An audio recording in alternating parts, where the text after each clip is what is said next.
Welcome back, everybody. We are ready with another day. It's a brand new day of IESF here on the channel, and we have got another qualifier. We're trying to find more people to send to Chengdu, China, and ultimately to Riyadh at the end of the year. I'm Anders, and I've got Neo with me. Neo, how are you doing?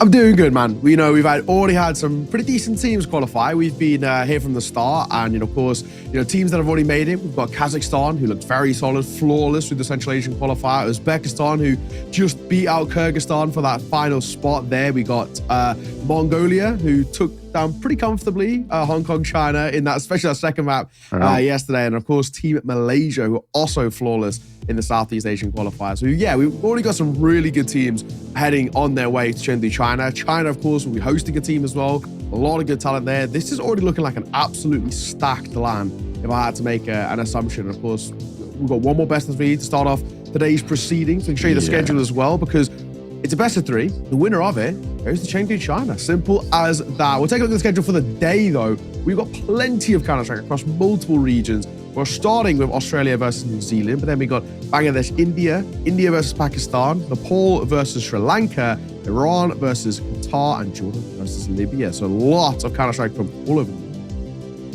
Yeah, I think it's very exciting. Again, a bunch of countries here that we normally don't necessarily get to see that much Counter-Strike out of, or we don't really know what's happening in the local scenes. Now we get a chance to see, is there some highlight players? Are there some people that we never heard of? I'm really, really excited for it. We talked a lot about this, like both of us kind of, wish we could go to some of these countries more to check out what's going on. Yeah. I think India was on the list for both of us. I always thought it'd be interesting to go to Iran. I've got a childhood friend of mine that's from there. So, it could be interesting to go visit. But obviously, chances to do that are just super limited in a regular kind of world. But now we get to peek in through the lens of Counter-Strike, and I think that's pretty awesome. So, yeah, we've got lots of action coming up. And the banging start of it, the Australia versus New Zealand matchup, that in itself is just so interesting. I think there's going to be a pretty high-level match as well, but both countries have fielded some good players over the years, and some decent casters as well. Got some people from there. So that's good times. Very true, very true. This should be a spicy one, of course. I mean, obviously, with both of these two, they're in kind of a region to themselves. Let's say, ping is a little bit too high to be playing on kind of the continent there in Asia. So, maybe Prax's a little limited, but it means it's good rivalries. That's the main thing between the Australian and the New Zealand players. There's also a lot of decent players who have come through as well. Rest in peace, JKS. One day we'll see him back on the server. I think many people are asking for it, but not here, not today, not at the very least. But Team Australia versus Team New Zealand should be a bit of a spicy one as well, though, because these guys will all know each other so well at this sort of stage as well. The players in this region, it's pretty limited. There's not a huge pool, so they'll know everything about each other. There's going to be basically no ability to bring anything new to the server, which is pretty cool. I always think these sort of matchups are pretty damn sick. Let's take a look at the Australian roster first. Most of these guys are part of Team Mind Freak, so a team for 4 out of 5 of them play together regularly. Yeah, which always suggests that it's going to be, a little bit more competitive. Usually, you've got that drilled in. You kind of know what you're doing in that sense. So definitely going to be good fun. Tux, Slimy, Recons, Gump, and Pain. So again, shout out on the naming front. We appreciate that. The fact that they are also a great team name, Mind Freak. I don't know why, but it just has like a good ring to it. I reckon this is going to be a strong team to contend with, and I think it could be fun to watch them play.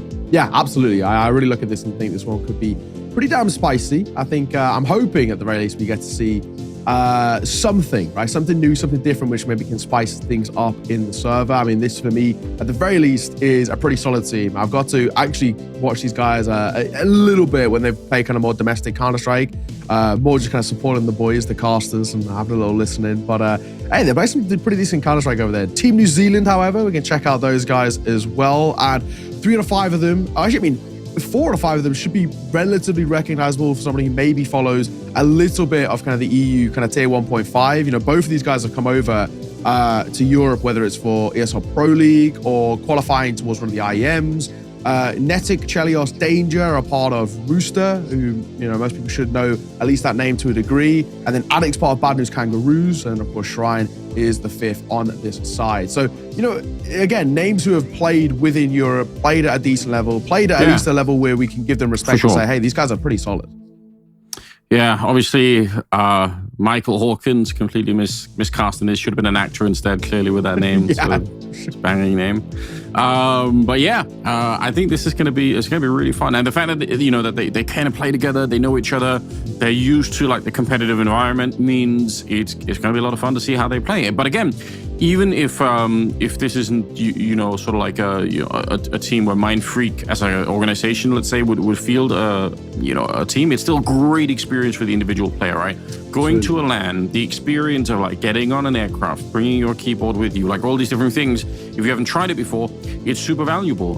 It's something you can write on your resume if a team is trying to pick you up in the future and say, well, actually, I went to China, I played this game, we went really far, and maybe we even went all the way to Riyadh. Like, there's so much there that's it's one of the hardest things, because you can be an amazing Counter-Strike player from your bedroom, but a lot of organizations will still kind of say, yeah, but we have no idea how you're going to behave on LAN. And that's a problem. It's really hard to convince people that you can still be good. So getting an opportunity right here is huge for a lot of people, all things else considered. So I bet they're going to want to play. It's not just for fun here. Yeah, absolutely. I think for me, when I look at this match, I'm actually going to lean a little bit in favor of Team New Zealand. I got to catch Addict and the Bad News Kangaroos at Pro League, got to cast them once. They didn't win, unfortunately. They did lose to Fury in the game that I casted. But in all fairness, I think they're a pretty cool team to watch. Addict was a very decent rifler.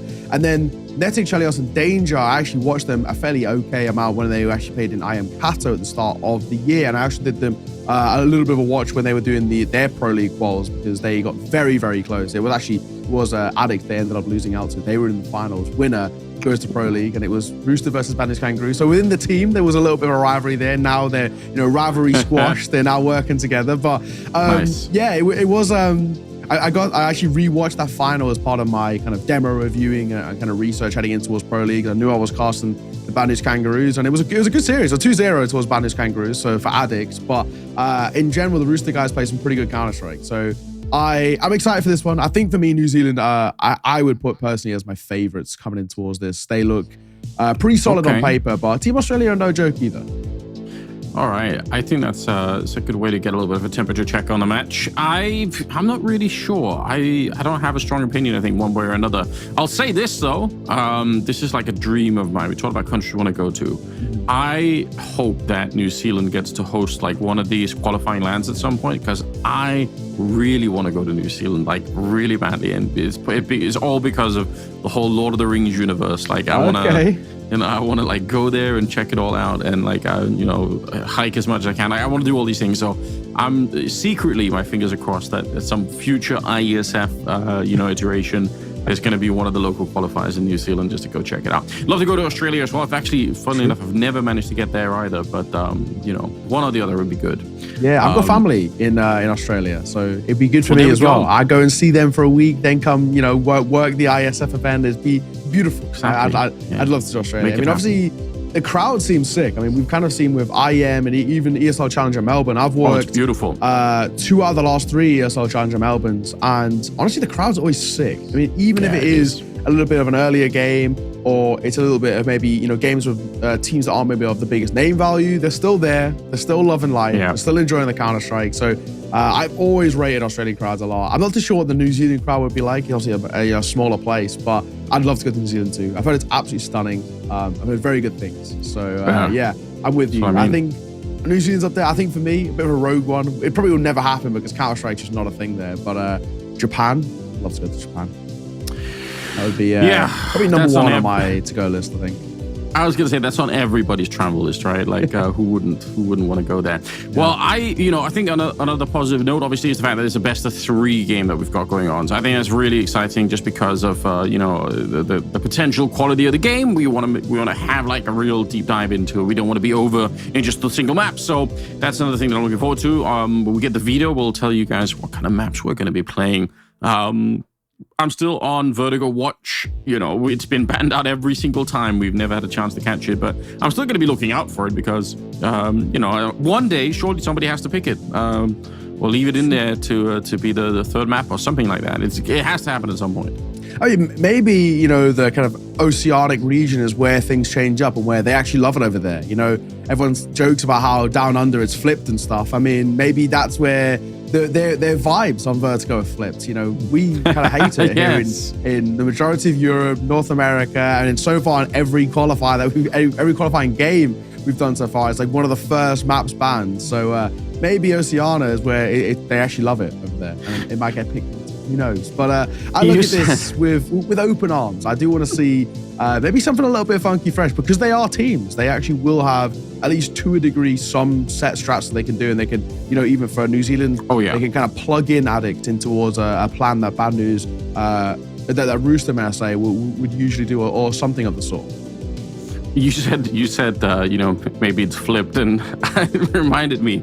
You don't know this, but I spend so much of my time arguing with flat Earth people nowadays, and it just made me think, like, because they keep saying like, oh, they're upside down, and it makes my brain hurt so much. But anyway, that's PTSD aside. I should probably spend my time with something else, but I can't. I have my brain is damaged like that. So last couple of months have been all about that for me. Once they check in, people are asking in the chat. I'm noticing there's quite a few people asking, hanging around the chat. We've got Josh there, and some supporters for the different countries, which I think it always makes me smile. I'm happy when we've got some people in that sort of care about it. It's been true for every other game. Like, we've had people from the local regions that show up, and this is their chance to root for their teams. I think that's always exciting. Yes, exactly that. I'm looking forward towards this. I did a little dive in towards maybe Rooster, for example, and see what these guys would like to pick into, and see whether maybe we have that chance to Vertigo. It seems like you might get your wish, Anders. It seems to be at least a map that they've played it 7 times recently on HLTV before the play break. So who knows? Maybe we might see a little bit of a kind of a conversation about that. However, it does seem that, looking at it, it's actually a permaban by Mindfreak. So I think, in that being said, I'm pretty sure Australia are going to permaban this quickly. New Zealand player, Australia don't. So I think it seems Team Australia, as 4 out of 5 of them are on Mindfreak. Looking at Mindfreak's veto, it's their permaban. So I hate to say it, brother. It's not happening. I'm going to ruin the surprise already, but it's not happening. They're banning it out, so you hate to see it. But I think all in all, for me, I'm looking at this veto. It seems like Mindfreak like to pick into a nuke. I'm a big fan of that. Nuke, great map in the pool. One that I can really get behind. Towards Rooster, it changes up a little bit. They actually have a fairly decent pool. They loved an overpass before I got banned. Hate to see it. But then it looks like Mirage, pretty clean one for them. Vertigo, of course, there's one they like, but it should get banned. And Nubis as well is another which they don't mind. So we'll have to wait and see. For now, ladies and gents, we are just going to have a little bit of a break before we head in towards the game. We'll be back in about 10 minutes or so with the veto and this match and all the good stuff. So sit tight. See you soon.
And we're back. Nice and easy, nice and simple. We'll be getting things underway, hopefully, in just a moment. Between Australia and New Zealand, a match as old as time when it comes towards Counter-Strike as well. This one should be pretty good. We got the core of Mind Freak versus the core of Rooster plus Addict from Bad News Kangaroos. So a very talented roster on both sides. I'm expecting a good game. I'm expecting this one to have at least a fairly strong veto, a strong kind of system of play, not really puggy as some of the other matches are, where it's kind of just reliant upon the individuals. I'm expecting something here, but of course these two teams, it's one qualifier, it's one best of three, only one spot available going to the Asia Esports Championships in China, in Chengdu. So it should be pretty damn sick. Winner of this locks their place in. Yeah, I can tell even there's some rivalry going on in the chat. People are they're fired up. Like I bet there's going to be some bragging rights to go along with it too. Which is good fun. I enjoy it. We expect it's going to be a high double match, and it's a best of three for those of you asking. So that means we are going to be able to really deep dive it and make sure we find the right team, the better team here. So that's what it's all about. We'll still haven't really gone through the veto, so we'll hopefully get there and get a chance to see what maps we're going to be playing. That's always exciting as well. I don't know. You said you've been saying Nuke is your favorite map. Do you have like a second favorite? If it's not Nuke, what map are we playing then for you? Do you know what? For a while, it was actually Overpass, which was actually quite sad. I actually always, I enjoyed playing it. I enjoyed watching it as well, because I thought for me it was always like a battle of who can actually put up the best T side, and it was always that was the big struggle. So. I liked watching and playing Overpass. I was quite annoyed that that's out. If we're talking of all time ever, I would. It's always going to be Santorini. It always has been. Okay. Never played at kind of a competitive level, but for me, when I was starting playing Counter-Strike, I think about a year after I first got my PC and played Counter-Strike, that I can't remember what operation Santorini came out in, but the operation came out. That was the first time I'd ever played an operation, because when I got my PC, summer 2016, there was an operation on. I was like, no, I've just spent £20 on CS. I don't even know if I like this game. I'm spending another £10 on an operation, which I don't even know what that is. So I didn't get it. So that was the first operation I played, was in like 2017, which is when Santorini came out. And yeah, really good memories. Me and all my mates from school playing it. Very good fun. So yeah, Santorini is probably my second favorite map. If we're talking competitive pool maps, again, I'm probably going to have to go either one of Train or Cash, and I probably would actually say Train. So okay, I'd probably say Train is my second favorite. So I'm hoping one day we get the Train reboot. I mean, it was in the trailer. It was in the CS2 trailer. So surely there's got to be some idea when Train's coming back into the pool. Yeah, you would think so. Oh, that's very interesting to think about. Like, I wonder how that would play now, especially when you think about like the sort of the skyboxes and everything else. Like, is that gonna work out well, or is that gonna be kind of a mess? Like, I just have no idea. Maybe nobody else does either. But that's an interesting thought. Like, how is that gonna be playing out in the modern day? I like Train as well, though. I mean, I think it's always been a really fun map. Although, especially the very CT-sided version of Train, you got to wonder if that's going to be like hell on earth today. Many people, people might complain a lot about that, but still, I would take it in a heartbeat. I would definitely want Train back, like right now, if I could. And Cash, that new Cash. I don't know if you see the screenshots from FM Pwn, but they look pretty sick. It looks pretty cool. Yeah. He really knows how to make a beautiful map. I'll give him his credit.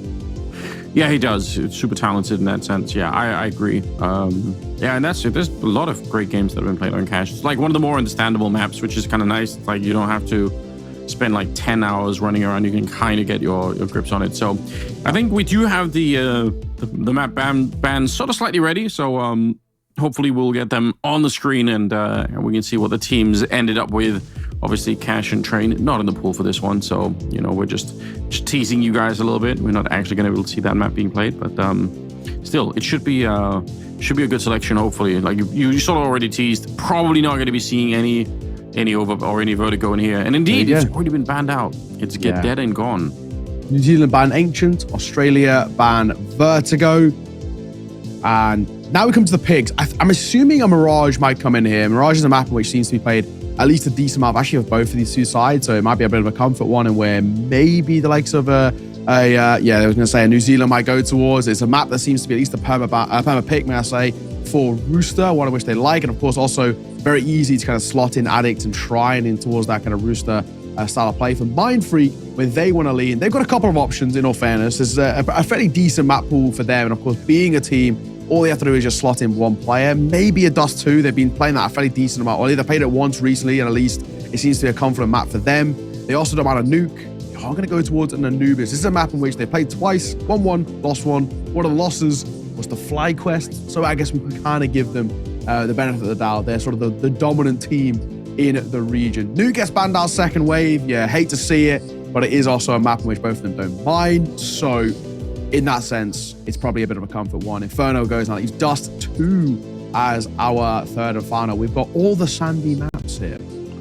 Hell yes. I think, again, this is probably a pretty good selection, right? It's a kind of fairly open. They should all be able to play this, and why not? Yeah, I don't have any real objections. I don't even know if I really would love to see Vertigo. I'm just interested. Like, it's more of like an academic thing for me at this point. Like, can we see it at all? Like, can I get a cast the new Vertigo? Is it going to happen ever? Or are we just never going to? Is it going to be gone before we get a cast one map of it?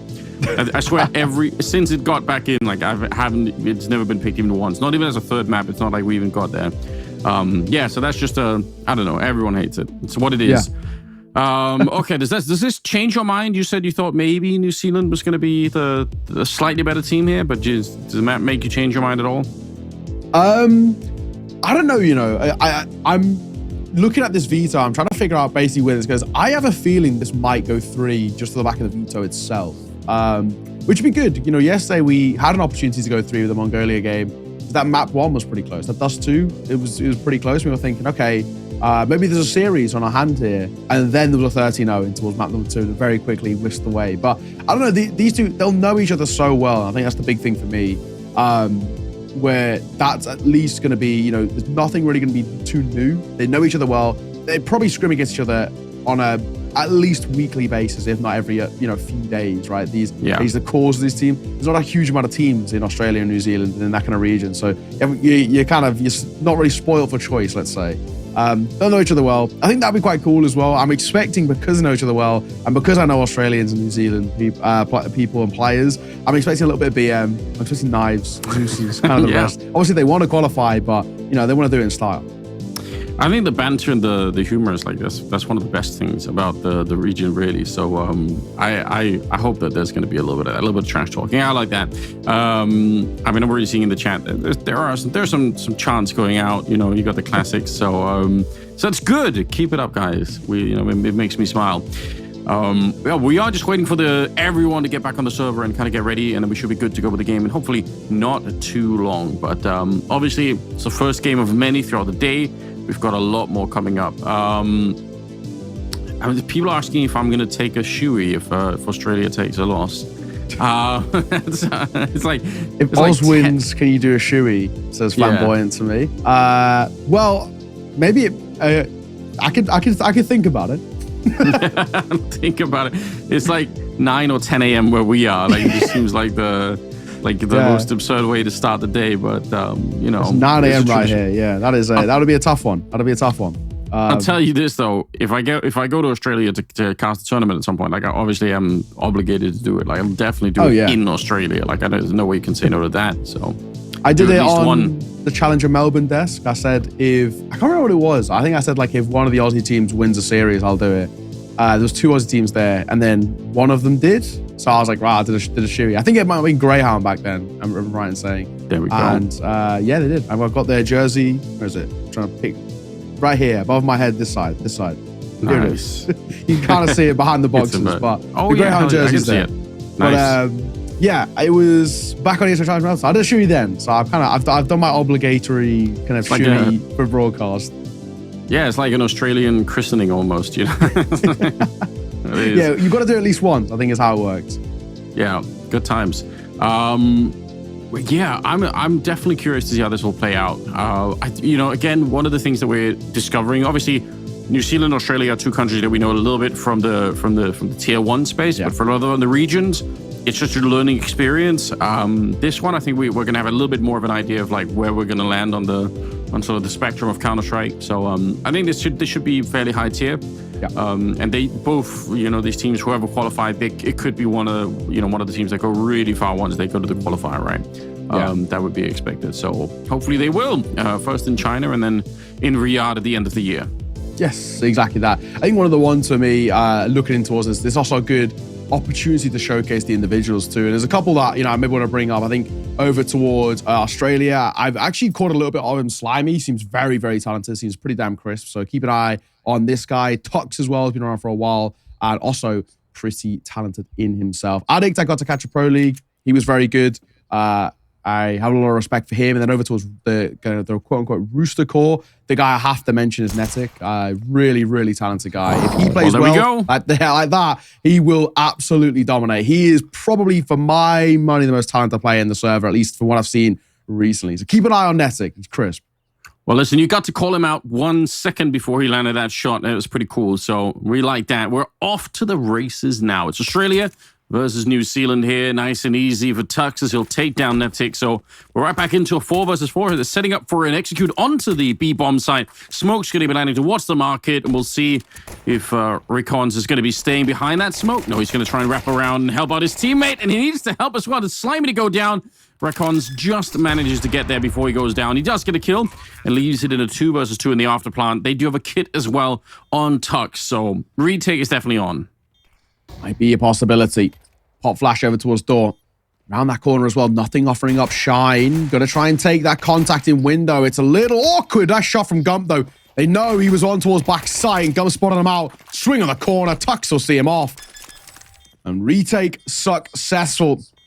Bomb plant is good. That's the main thing for New Zealand, with the post plant in that situation wasn't. Australia gonna draw first blood. All in all, a pretty good first round. I think, it's kind of a litmus test first round there, Anders. That was kind of what I want to see. Aggro, shots were crisp, fairly decent execute coming through, and a decent retake too. I think as early signs go, that's not a bad one. Yeah, they didn't look stressed at all, did they? Even if it's two of the bombs down, they were just kind of, walking their way there, making sure it all worked out. So I like that. You don't want to be too stressed at the start of a game either. But we do have the bomb plant, which means we're going to have to buy in this round. No real surprise. We've got the AK, the Galil, but you've got a scout on Cookie. So I'm curious to see how that will play. Just sneaking into the middle here. The Mac 10. No one's really seeing each other yet. That smoke is obscuring a lot of the view, but the FAMAS will be put into play. Good follow-up. Oh, and he actually had a couple of bullets left to take down Devon at the end. They get absolutely slaughtered on the New Zealand side here. It took a long time. They were all right next to each other in the middle, but once it popped off, it worked out very well. Yeah, absolutely. Absolutely. Not bad at all. I mean, that's one of those where you come in for force buy, you try and make something work with mid-aggression, and you just get decimated. Everything that could have gone right for Australia did, and everything that, could have gone wrong absolutely did as well. So, hate to see it if you are New Zealand, but 2-0 start for Australia is really good. We're looking at this series as well, and this is actually where now we can really see at least these two sides start to kind of flex the muscles a little bit, and that round was a very good indication of it. Australia, they'd read in that New Zealand might go for a little bit of a mid-push, may I say, and that's what they did. Try and pop out towards A. Get caught. The coverage is beautiful. FAMAS tapping away, and Payne will see them off. No stop. This is pretty good, Anders. Yeah, this is the kind of beginning that you're kind of dreaming of when you're starting a match. Especially, it's a little bit delayed. You got to get it out of the way. Now that we're here, it's Australia just kind of powering through. But we do have the first real buy round that's coming up from the New Zealand side, which involves 4 AKs and 1 AWP. They don't have any kills right now going on, so it's kind of working out well for the Aussie crowd, but still early days. Only 2 wrapped up, but this one could be important, not just in terms of winning the round, but I think at least New Zealand have to do a little bit more damage. The economy on the CT side is starting to get a little bit out of control, and that's a nice start. Netic once again will take the kill. He does swing wide for a second fight, and he's not going to be able to win that one. So good trade in the middle. That's going to be favoring the CT side. Yeah, the only thing, though, Netic finds that kill, and then, unfortunately, there's nobody there to trade him once he falls. Hey, we'll get one with the AWP. I think he'll answer one back. Number's still good here for Australia. The very moment, they're looking like they're really large and in charge. Addict and Shrine is tough. They're out towards A, which is good. And they're a known quantity now as well. Addict taking a fight swing is good for Reckons, and he finds him with ease. Last man of Shrine alone in a 1v3 on towards the site. They are low a little bit. Reckons is tagged. Payne's not exactly healthy, but it would require a little bit of a masterclass, and it's not going to happen. Only go 1 for 1. Australia, 4-0 start. This is pretty good. I mean, I at least in my eyes kind of came into this saying I expected big things on New Zealand just because of the name value of this side, but so far Australia are playing really good Counter-Strike.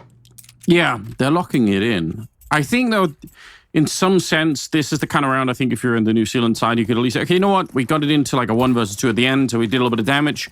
That helps out. It would have been more fun if they could have the bomb plant too, just because they would have had some more funds to play around with. But yeah, still, I think because you can go a long way on the T side, losing rounds, but as long as you're doing damage, you can keep the story alive in your own brain that we're doing something. Like we're just on the cusp of maybe winning the one crucial round that'll get us over the hump, and then, you know, they have to eco and we're back in the game again.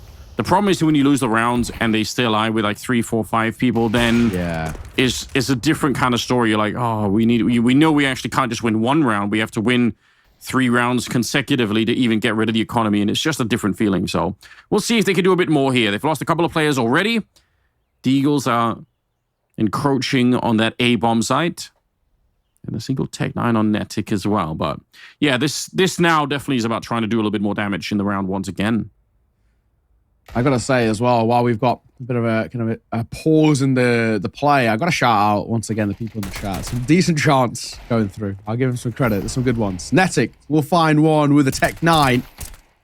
Denvin in a little bit of a rough start for him. Finds himself 0-5 right now. Same for Cookie. As New Zealand will go 0-5 down. Tough work, but the chat are at least letting them know, to be fair, with the chants coming through. So a lot of respect. What's going on over there? They're pretty good. I gotta say, Flamboyant's coming through with a couple of bangers. So there's I don't know if you know, Anders. I can fill you in on the sort of the lore in the Melbourne crowd for the last few years. There's been this notorious group called ROF. And they're just the fellas. It's as simple as that, really. They're the guys doing the shoeies.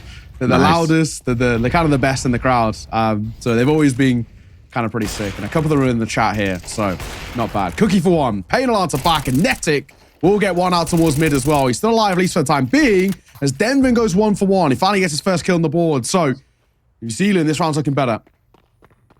Yeah, way more competitive. This is really, really important. You see, there's so much money on the Australian side, so you have to win this round. They got about 1 minute and 15 seconds, so there's a lot of time to figure out where to go. Now, they're real far apart. This could be a devastating scenario. The bomb is making its way back. Gump, he's right in position for it now. If he swings, he'll stick around. Cookie, if you die, the bomb is lost, and you're not going to be winning the round here. That is so terrifyingly close, but he's made it past the first post at least, and Netic will take down Payne, so maybe they've just managed to thread the needle in this round. That's crazy. If he stuck around for another second there, I think he dies, and they probably just straight up lose the round. Now, instead, 2 versus 1. The bomb is going to be planted here as New Zealand are looking to pick up their first round. And yeah, keep scoped up like this, and it might just even be a free kill. Gump, he's snuck up behind. He doesn't really want to go through the smoke, which, who can blame him? But as long as they play this safely, they should be winning it. He's pulled off the angle. A jump peek, and Gump not spotted. Do they even realize time is ticking? They've got to. Surely on this timing play, he basically has to be apartments. He jumps out of the window. Netic will catch him. 3 kills to his name in that round. Pretty damn decent. New Zealand finally get their first round on the board, and now it has to be, the start of something here. It needs to be a little bit of consistency coming through from this side. So far, kind of not so good about what we've seen, but it's far from over. It's far from done, at least for now. So,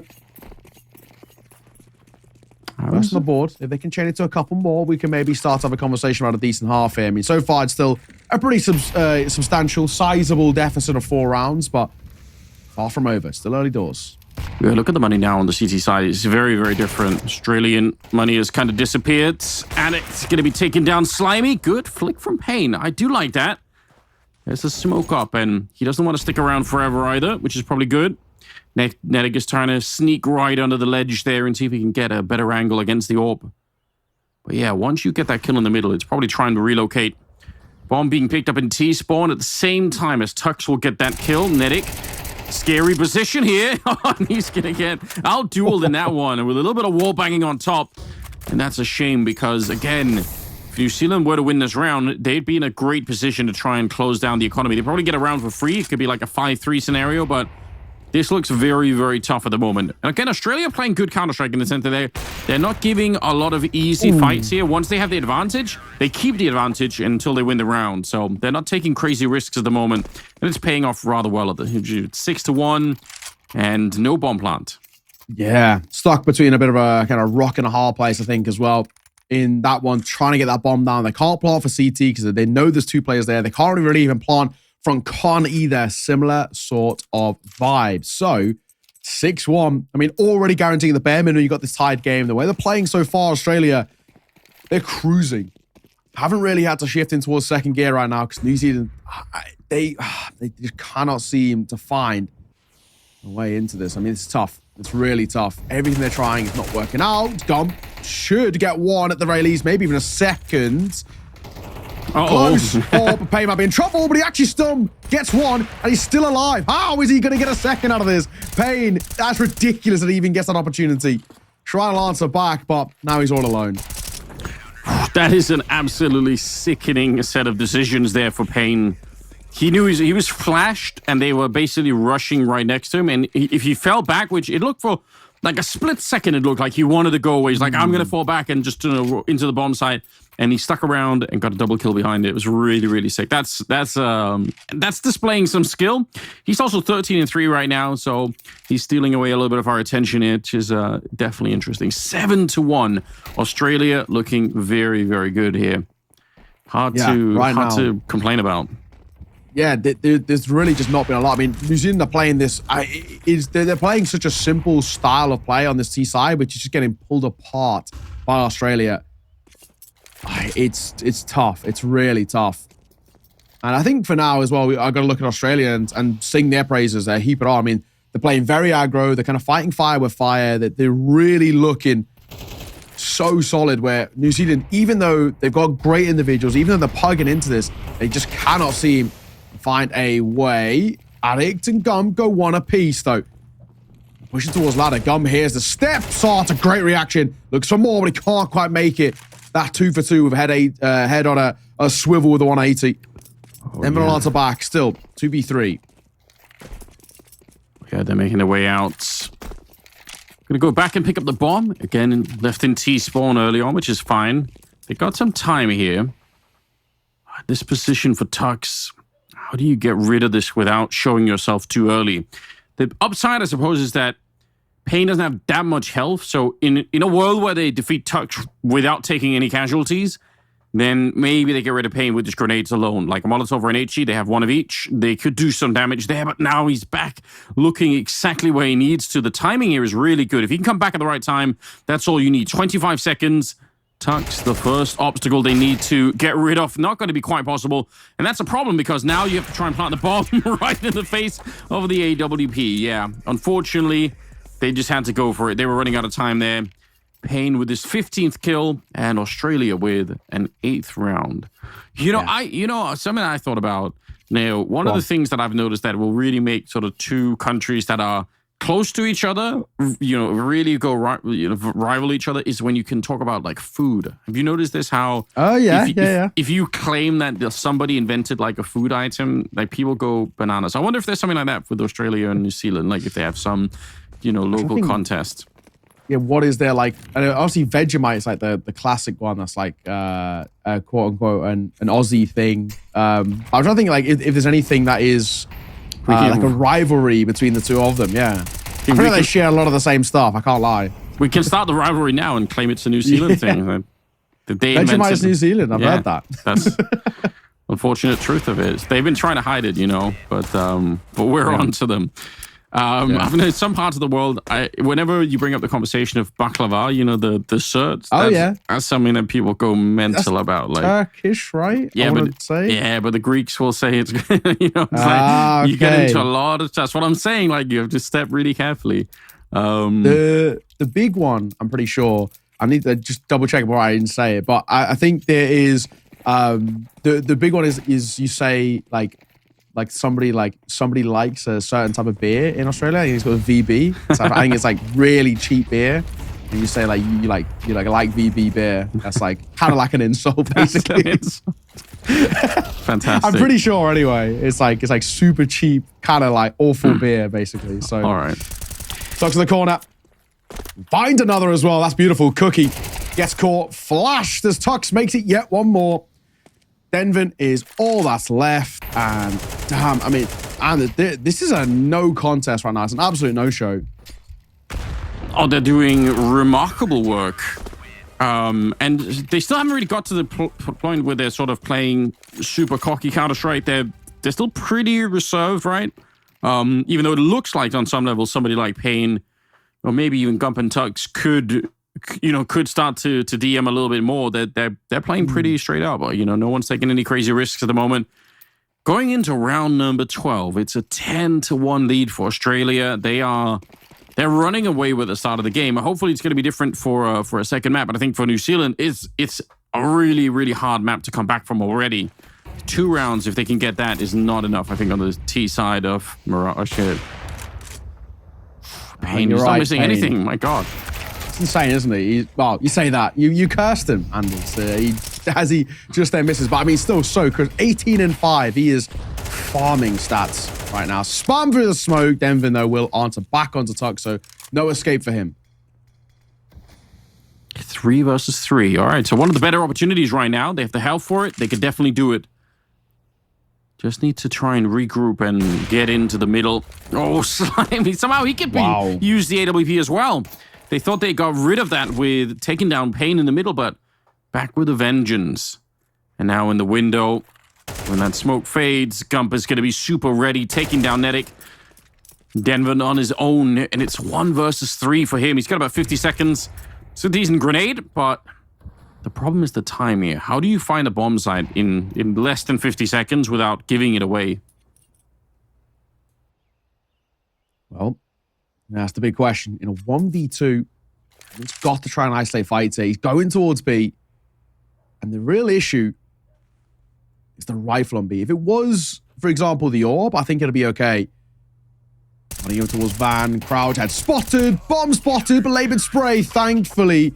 Recons will see it off. Denvin will fall 11-1, Anders. My God. I mean, there's really not a lot to talk about over towards New Zealand, in all honesty. Payne is farming an absolute field there. I think he ended at half 18-5. Ridiculous from the AWPer, who is just full of confidence. And then Slimy, that's a crisp shot as well with an AWP. Like you said, a couple of different individuals who can step up. I mean, Australia are absolutely dominating right now.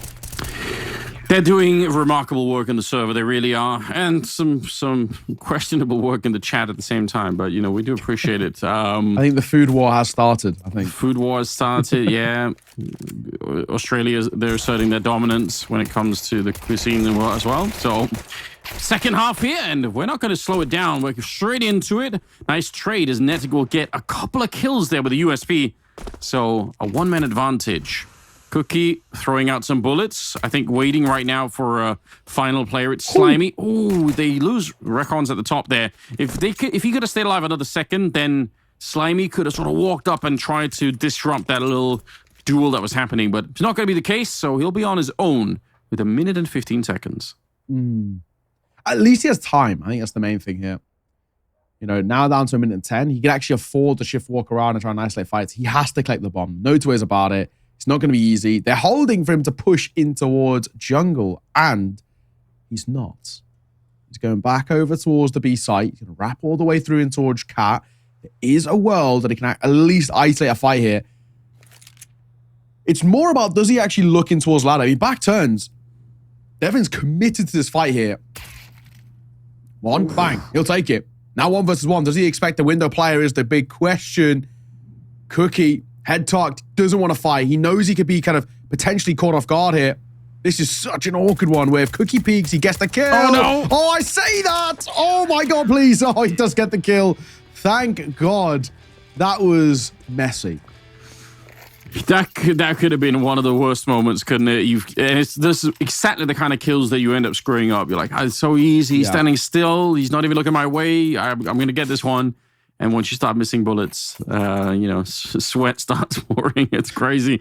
But he got the job done, and New Zealand will win the pistol on the second half. So at least he get them started a little bit, get warmed up. If nothing else, just get warmed up for the second map. I don't think Australia are going to be losing this one. It's just such a commanding lead at the moment. But we'll see if New Zealand have got something special up their sleeve for the second half here. Well, Oz, I'm just going to try and pop out on towards A. Not actually the worst idea. It's slightly undermanned in the sense it's just Shrine. If they can kind of go 2-for-1, trade them out, maybe a bomb plant to come through. Oh my god, they're boosting up. They're trying to overwhelm. They actually will get a kill out of it. One of them is a team kill, in all fairness, and that will really hurt their chances. They had an opportunity maybe to sneak out a bomb plant, but a team kill, they got slowed down. All in all, that's a throwaway round. We're not going to look too much into that one. It's 11-3 now. New Zealand have got a couple of rounds on the board. However, this next gun round is basically where we're going to start to make a couple of decisions. We're looking at this and saying, first true gun round for the Aussies. Guns coming out, the AKs come through. This is where we get to see whether they kind of just go basically straight back in towards their winning ways. Yeah, that's what they're looking for. I mean, if you're Australia, you've got to be thinking about closing this one out. Just end it quickly. Don't let them get too excited on the other side. That's always an advantage when you can kind of close the book on a team before they even really get a chance to get fired up. So Gump here, top of middle. It's got a couple of people coming up from the other pass as well. So could be dangerous here for the CT side if they don't get out of the position rather quickly. And they're not able to escape just yet. So a 3-for-1 trade. Couldn't really get any better. I think Shrine is in a little bit of trouble here. There's no way to escape. He can't go anywhere with that MP9. The only thing is the fact that the bomb is really far away, but it's a 1 versus 3. Denver is on his own here and trying to see if he can make his way through the smoke. Made a footstep or two, so they definitely know that he's in the area. He might be thinking that they're going to come look for him, but they're just going to keep throwing grenades at him. Why not? The bomb making its way. Yeah, I mean, they're going to get this bomb plant. Nothing you can do about it. Denman goes down, and Australia will end up at 12 rounds.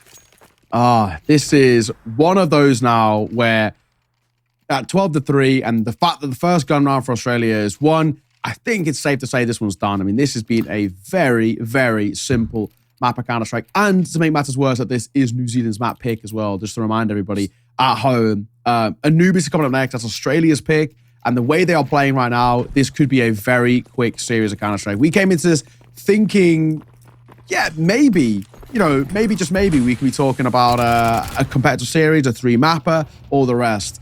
Far from Anders, mate. It's been a massacre. Well, I hate to say it as well, but the food war has backfired. Now people in chat are claiming that the best English tea is Indian. So I don't know how I guess. I did kind of spark that one. I have to hold my hands up. I did say they were talking about tea, and I was like, the best tea is British, and that did start a little chat war going. So I'll hold my hands up there. It is the truth. I also saw somebody say British food is bad. You've never had a kebab at 3 a.m., mate, after a night out. So you can't claim kebab as British food. What are you doing? Like, what's happening? Do you know what we can claim? This is actually the one thing we can claim. You're gonna get if you say curry, there's gonna be problems. Tikka masala is actually English. The guy who invented it he was an indie guy who emigrated to England, and he invented it. I think it's actually in Scotland. But he invented it in Scotland. So I'm going to need to see sources on that. I'm going to need you can there's an interview by the guy. Like he died like a couple of years ago, but he's like a bit of a legend. So yeah, tikka masala is I think it's tikka masala. One of the two I'm pretty sure tikka masala is actually British. We'll do some research on this. We'll figure it out. Yeah. But either way, yeah, we're headed into it here. It's round number 17, and that last one for New Zealand was banging. They actually managed to do some work here. And again, from their point of view, just anything you get on the board, get all the boys fired up. Netzig is playing very well. You pointed him out at the beginning. He's got 14 kills right now. So without him, they have definitely already lost this map. So it's a lot to ask one player to try to carry their way through. But that's kind of what the job is for him at the moment here. Rakons with a nice kill in return, though. And it will be a 4 versus 4 in this one. Just, by all means, don't lose this one to pistols and an AK. That's true. Netzig up close. Slimy hoping for an overface, but even with a Glock, I don't really expect him to do all too much. If Recons can maybe get this AK active. There's a world in which Oz can make something of this, but I've seen, weirder rounds in all fairness. New Zealand, the big thing, like you said, though, you cannot be losing to Recons in the back lines, though. Swing, and he does the damage, but he just can't see off that final bullet for the kill. So Cookie, 18 points of HP. Probably that's more or less the round done there. Yeah, it should be. Nice little attempt. I mean, he got pretty deep in there. If he wins that fight, it's definitely on. There's only one player defending the bomb side at that point in time. Ooh, see if they could do anything here. No, not even a bomb plant being allowed for. That would have been fun, though. Good round coming out of Cookie there. He's going to get a nice little triple kill, and it will be a 12-5 scoreline. So you're slowly running it back. You're doing a little bit more damage. I like it. Yeah, I can't complain. I can't complain at all. Bit by bit, at least making this look a little bit, no offense, a little bit less embarrassing. New Zealand it's been a little bit tough on their own map pick. Australia, though, back into the bye. This is where they can probably once again start to do their best work. We start to see maybe these little flashes of New Zealand, but it's not good enough. Addict, that's a beautiful swing, though. My God. Recons gets completely blindsided by the pop flash. Might not escape, though, with his life intact as Gump and Tux respond in kind. Nice shot. That's a very, very narrow margin for error there for Cookie, but he made it work. A little bit of a boost on top, but Tux is ready for it. That's a heads-up play for him as well. And Cookie under some pressure here, but he's going to get another good flick in there. All right, he's looking pretty crisp with the AWP. I do like that. 2 versus 2. Tux and Gump versus Shrine and Cookie. And a minute on the clock here. One miss. Oh, look at where Tux has got into. He's snuck in the back line of the Cookie. Actually sees it coming. Even with the smoke going up, surely that would have sold it. Like, why would you smoke that position if one of your players is walking through? I like that mind game. I'm surprised that he didn't look away as soon as he saw the smoke going down, but fair play. Now, the footsteps are being heard. Shrine should be an easy job, and it will be. New Zealand picking up another round. Okay, then. Yeah, it all came down to that play, didn't it? If the guy had snuck in via market, we're talking about that round basically being done before it even begins. But yeah, I mean, credit. Holding with the AWP, even as the smoke comes down as well, gets the shot. And then, of course, because the smoke's being thrown from apartments, you drop a Molotov into his apartments, that's round basically done. And also the bomb drop too means it's next to impossible to go for that long rotate. He kind of had to run knife out the whole way. So all in all, 12-6, New Zealand in a conversation out of this. Upgraded pistols, popping through the smoke. What's happening? Comp and Recons, how have they got themselves those couple of kills? Are they going to get another? Not like this, boys, please. They were sat. There was like 3 people for Australia inside of the smoke, just holding their breath, not making a noise, and then they pop out with Tech 9s and win the fight. Oh, this would be devastating, wouldn't it? Deagle to the corner. Can he find the headshot? He can. Slimy will take down Shrine and leaves Denver on his own. Now he is going to trade a little bit of a spray there. Could have been a quick double. The bomb is being planted on the other side. He does have the M4. You got to reload that at some point, and he will. 1 versus 2. And looking to see if we get a little bit of damage in. He's got a kit as well, so some time to work with. He gets that one, and he gets another headshot. Great clutch for him. A 1 versus 3, surviving on 3 health with a triple kill. So it all lines up for him. It will be New Zealand picking up a 7th round. So, fair play. That's a hard round to win. Yeah, pretty damn good all in all. I mean, New Zealand, this is at least now into that sort of position where we can start to have a conversation. 12-7 is doable. It's only a 5-round deficit, but, I mean, regardless, pistols getting 4 to 5 kills of bomb plant in this sort of round, it is still a little bit damning. It's still a little bit concerning, but I don't think for now we need to be too worried, at least for the time being. We'll see. 12-7. Australia back into a bye. That wasn't low bye. The fact that it got so close to a low bye is still pretty positive signs. New Zealand, though, this is a decent recovery. They're making the CT side sing a little bit, but we need a little bit more to be convinced.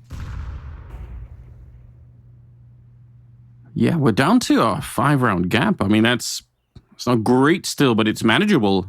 And I think more importantly, Netzig's actually getting a little bit of help now for the rest of the team. So that's encouraging. Maybe just a slow start for New Zealand. Now that they're here, could they do a better job? Shrine does go down. Not the best start for the defense, but Addict's going to be taking down 1 in return, but it'll stay at the 1. He can't really escape that.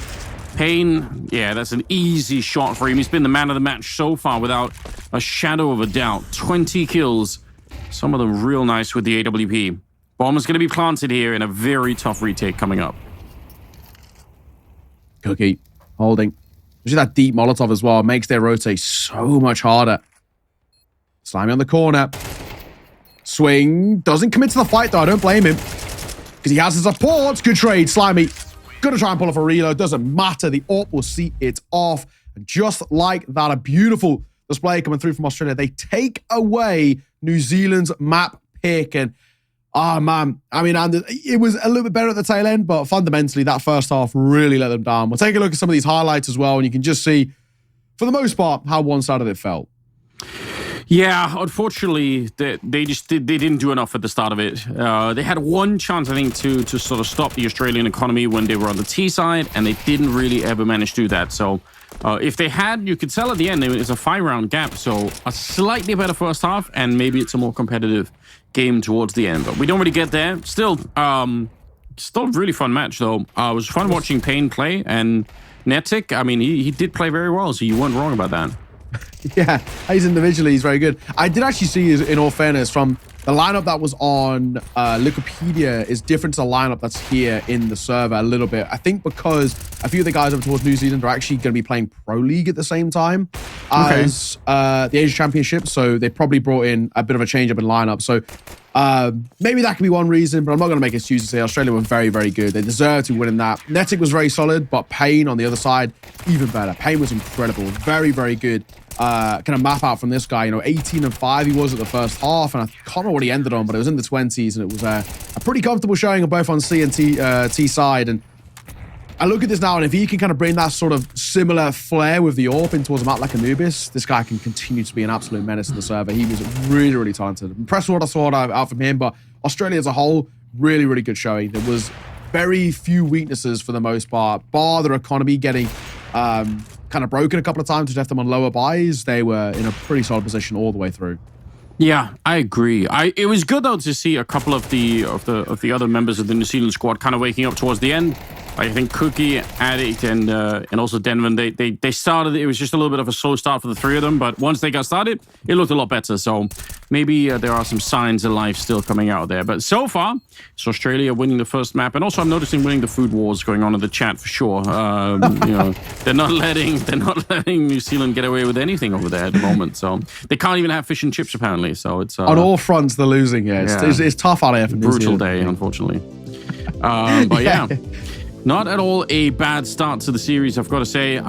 Just encouraging, and for Australia, more of the same. We can't really criticize. Just keep doing what you're doing, and it should be good for the second map as well. We do have some stats, I believe, ready for you guys, so check out those for the map and get a little bit of a sense. If you guys missed what was going on there, we're talking about Payne, and you can see why for good reason there. He's got 20 kills at the end of it. It's pretty wild.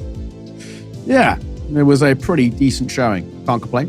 Can't complain at all. But the big thing for me is looking at maybe New Zealand can get a couple more of these players in line, trying a little bit of a slower game from him.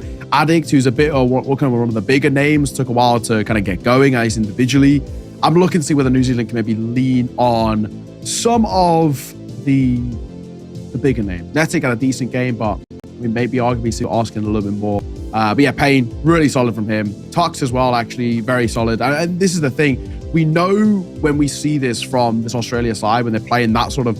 It was quite actually brazen in terms of the attempts they were making. It was a really, really easy showing from them. They really didn't have to dip too deep into the strap, but they didn't have to look too hard into kind of finding rounds. And that's the big thing for me. I look at this and I'll say, if that's what they play on a map like Mirage, Anubis, which they picked into, is probably going to be a similar sort of vibe. So we'll have to wait and see. We're going to throw us onto a break, though, ladies and gents. When we are back, we're heading in towards Australia's pick. They've already got a map under their belt. Anubis coming up next. Sit tight. See you soon. Welcome back, ladies and gents. Hope you had a nice little break there. We had about 5 or so minutes. Enough time for me to go and grab a bottle of water before heading in towards our second map. We've got Anubis coming up next. It is Australia's pick after dominating Mirage, which is New Zealand's safe to say, Anders, we're leaning in favor that this one might be a 2-0. It very well could be. I'm glad you did that. You made a lot of people happy now. So, the chat's been almost rioting, waiting for that to drop. So I do think it could be a second map, though, for Australia. They look super confident. Obviously, it was good to see New Zealand kind of wake up towards the end. But even when they woke up, like it's still, there might not be enough here. It's just the skill difference does seem to be pretty overwhelming. But we're happy to be wrong. Maybe we'll be surprised today. Could be. Yeah, well, we have to see something special come through. And the thing that really worries me is, Mirage is a map in which if you are a bit of a mix, the way kind of New Zealand are, you play quite puggy, you're relying on individuals, but individuals, Netic showed up, but that was really kind of about it. Anubis isn't as much. While it's a map that is generally seen as T-sided, I wouldn't even say it's one of those maps that you can come in and just rely off the back of individuals. You really have to have some sort of idea about how to play this. If your rotations are slow, you're going to be caught off guard. If you don't have good execute, you're going to struggle to get into towards sites. If you can't retake properly, you're going to struggle to get rounds on that CT side. So all in all, for me, I'm leaning quite heavily in favor of Australia. That core of Mindfreak looking very, very solid. There's very few weaknesses over towards Australia. And I think the way they're playing on a map like Anubis, with how tactically deep we know they can go. I mean, they really didn't even have to in towards Mirage, but we know they've got something in the locker. I think there's a pretty decent chance that they might actually come in towards this one and make it potentially even more one-sided. That's the scary point, isn't it? Like we imagine, and now that they feel maybe even more at home, it could get wild. Again, Payne was just such a force to be reckoned with. So obviously, if he's going to keep playing the same level, who knows what's going to happen? Like, that was really fun to watch. Probably not that fun to play against if you're on the New Zealand side. You're like, all right, no matter where we go, we're going to run into this guy and he's going to blow us up with the AWP. But I enjoyed it nonetheless. Still want to see more out of Netic. And again, I think if they have more of a start where it's not just Netic who's carrying them through, but the rest of the squad is there, then it still could be a better game. I think they were a little bit slow at the gate, so hopefully they'll get some more rounds on the board here. Yeah, absolutely. I'm expecting maybe at least if they can get a pistol, start off that campaign a little bit on towards that first stuff. I wonder where they choose to start as well with your New Zealand. Like, I think, if you're coming to your opponent's map pick, obviously you get the choice of where you want to start. I would actually probably, if I'm them, try and actually lean in favor of that T side, just because it's a map in which is the only map in the pool which we can even vaguely consider T-sided right now. And I think because of that, maybe that's when New Zealand can try and find some strengths coming through. Just hope that the rifles can get active. Hope that potentially we can see, the AKs get online and all the rest. I look at this and I say, if we don't see New Zealand getting towards a pistol and going to get the rifle started early, I'm worried that this might not ever get going. I think the big worry for me is the second Payne gets an AWP out, especially on a map like Anubis, already feels done and dusted. I mean, if how versatile of an AWP he was as well, right? We could see him very easy play, over in through A, go pushing through main and try to take fights out there. He can push it towards water, push it towards mid. I mean, this is a guy who is so kind of versatile, a guy who really continued to be such a kind of a menace to deal with. And I think on a map like Anubis, so many long lines of sight, it is just the AWP's paradise when played well. Yeah, that's definitely true. You could, and the mobility of the AWP on that map is kind of hard to deal with. Like, you can rotate so many different places. So I agree. It could be really scary. The rest of Australia were still playing very well, right? We've given a lot of attention to Payne, but they had a bunch of players there that definitely looked like they knew what they were doing. So yeah, it's an uphill battle. We can't really say it in many more ways, but ultimately it'll be down to New Zealand to surprise us, to show something more in the server. They're going to get a chance to do that right now as we're heading into the game. New Zealand look like they're going to be starting on the T side, with Australia starting on the CT side. I think it's the right call for New Zealand. I think it's absolutely the way you got to play it. Oh my God, Payne, here's all this information. The flash, the second is good. And Denvin will get caught. They're lining up. Oh, Payne gets to. Netic will answer back, but this one is done. Oh, Anders. Woo. What do we even say? I don't know. There is not much to say, unfortunately.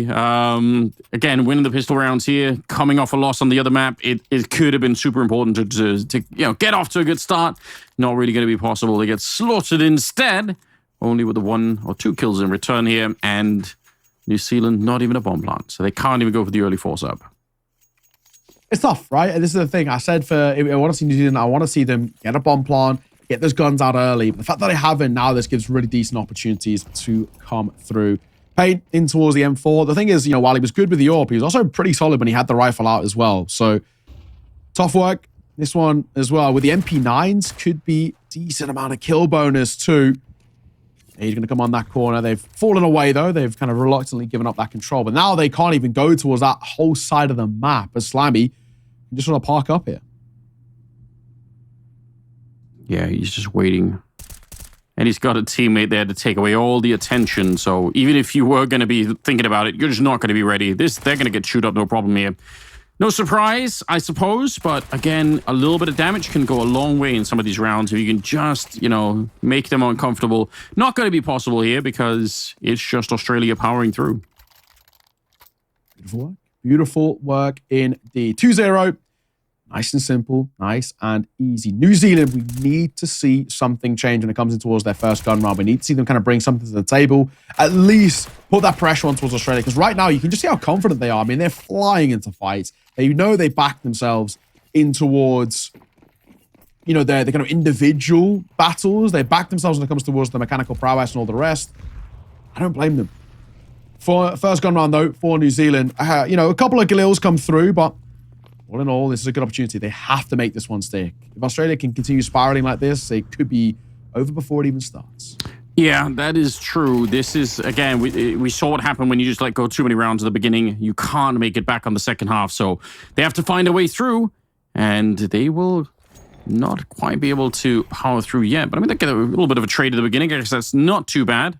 The bomb dropped, leaning towards the A side. Nice timing. Slimy's going to be going down behind that one, but Payne, he's ready with the M4, and he'll spin around and get both the kills. So make it a little bit of a funky Molotov there, but still a 2 versus 3. So, doing so might be a possibility once again. I mean, you didn't have the better firepower. Double AK. Where do you go? The big thing is quiet. 45 seconds. They've got the sight. It's the big thing. It's more about can they get that bomb to cross? Because Cookies are actually holding for that camera push, but Gom gets caught by Denvin. Bomb goes down. Now 2v2 ensues. Yeah, it's an interesting position right here. Payne moving forward. He didn't take almost any damage in that earlier fight when he got the double kill. There's a kit right in front of him. He has one as well, so I guess it doesn't really matter, but going to try and set up a flashbang. Cookie and Denvin with a potential crossfire, but that could get broken up if Denvin goes down here, but he won't. Stands tall. That's a nice fight to be winning, and I think that should be enough. Yeah, Cookie is going to be on the other angle, and they'll be able to win the clutch. That is absolutely massive. Great work. I think if Denvin goes down, it's a very different round. So well played on the side of New Zealand. They're going to be able to win that first outing. Yeah, absolutely. There will be a buy right back in place, though, for Australia. And the big thing for me is I see an EWP in play for Payne. So that's maybe where things, once again, get a little scary. Of course, for New Zealand, it's good they found a round, but it was relatively costly. 3 kills coming through means they have to rebuy back in. Shrine only has a Mach 10, so it's not the easiest. I think it's probably the way I would go about it. For Australia, they themselves do have a couple MP9s in play, but the big thing I'm still looking towards is that orb.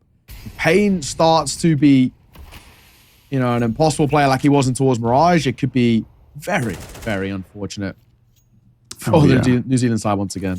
You're not wrong. That was devastating. That's going to be living in the back of their minds too, just the knowledge that he could be out there somewhere.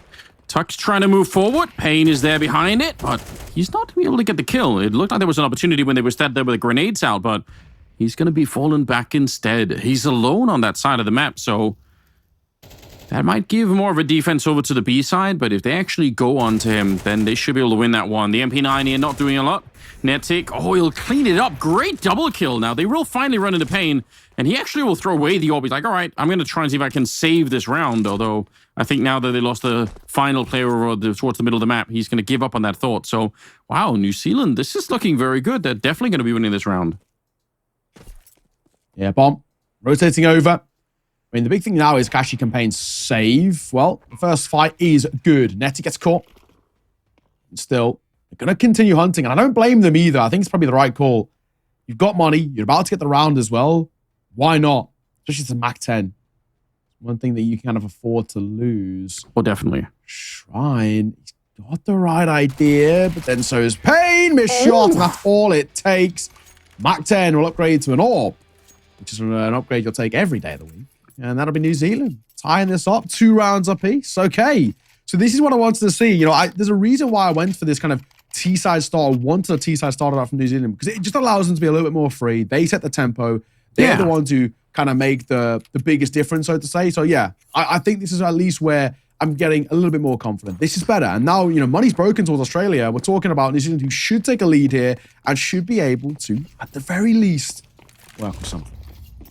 This is really cool. I mean, it's that warm up from the first map, even though obviously they lost it, but they kind of got into it towards the end of the game. And now it's carried on over to this one. Like you said, they're on the T side. They can do a lot more. And here, looking for a multi-spray down. It'll be 3 kills before they finally get rid of him. But you know what? That's absolutely fine. They're going to be winning this round rather quickly with 4 people still living on the T side. So this is a very, very different feel. 3-2 in favor of New Zealand. All right, I'm excited for this. I was worried that it was going to be, kind of a slaughter on this map too. And then we were going to we hyped it up a little bit, saying this could be, a closer game. They kind of know each other. They probably scrim against each other. Yeah. So it would have been a real shame if it had been way too one-sided here. But it doesn't look like that's going to be the case. Exactly. So far, no complaints from me. We had while it was maybe a little bit of kind of a fake comeback, we had not too much of a showing really in towards Mirage, where Australia made that look so damn easy. This one, they made to work for it. CT side as well can be a little difficult on this map. It's very easy to be, I think, pulled apart is probably the way I go. Spread thin. Rotations are quite long. You lose, track of a site. There's even a big decision to be made of whether you even give a retake a go. And I think for Australia right now, a couple of them are just being caught in 2 minds, being caught off guard, and all the rest. 2. I back in for odds. They don't have a huge amount of util. That's the big thing that worries me. They now have only 1 flash left to work with. Yeah, that could present a real big problem. Especially trying to hold down a bomb site like this B bomb site here. You can't slow down the T's whatsoever. Going to be throwing in some good nades on the T side. Good return. Oh, and right through the smoke. He's got the right idea, but he's on the wrong side of the pillar. Cookie holding the back line with the AWP, and they're making absolutely sure. I don't even mind that. Make sure that there's not a double setup in the corner. Even if you saw one player swing out from that corner, there could be a second, and you don't want to overlook that. Oh, but hold on.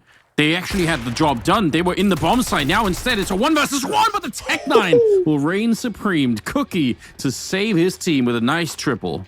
Oh, that's a beautiful, beautiful little play that tail end. All up into the Tech-9, into the dink immediately. That is sumptuous stuff from Cookie. New Zealand continue putting rounds on the board. That is a really, really nice little period of play. And it looked lost as well. When that double comes through from Dark, I thought that's probably the round in itself. But Australia actually overfaced there. I think maybe a little bit too confident maybe in their individual prowess, and in doing so, it actually lets them down.